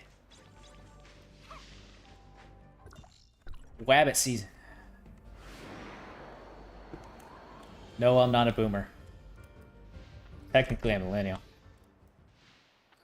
Although everyone seems to associate millennials with 20-year-olds. Despite the fact that the oldest millennial is like 40-something.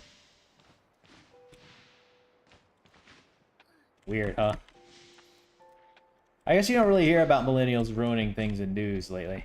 It was prolific during Trump's era. Like, millennials are ruining Costco. Blah, blah, blah, blah, blah, blah, blah, blah, blah. All the older people would shout, you young children! Yet I'm sitting here 28, 29 years old. Like, I haven't been a child in a very long time, person. Very long time. I think the youngest millennial is like 27 now. Maybe 30. I don't know. I don't know what the cutoff is. Of course, going all the way up here to this chest, it's going to be purple. I don't even know if it's going to count toward the right area. It didn't. All right. So that was worthless. Oh well. We'll do the flat gacha again. Maybe I'll get something worthwhile here. Boom. God, it's flashing so much on my face. I do have a light, like right there. I can turn on that light. It's very bright, and I don't like having it on.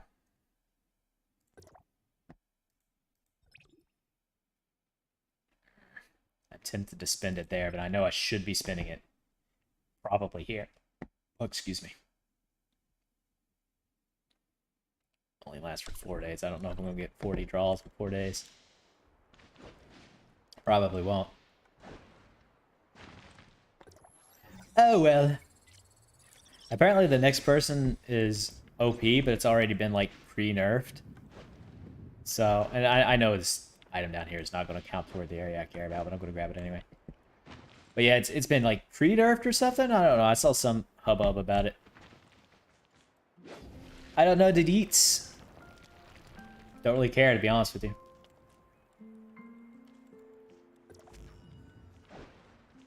Alright, I was seeing things. I thought I saw 2 mark some of that. Oh well. I'm being chased by a bear! Bear Grylls, go somewhere else, bud. Oh well, let's pick up my achievements. My whole 10 points. Check my backpack, make sure I don't have anything in here I care about. I don't.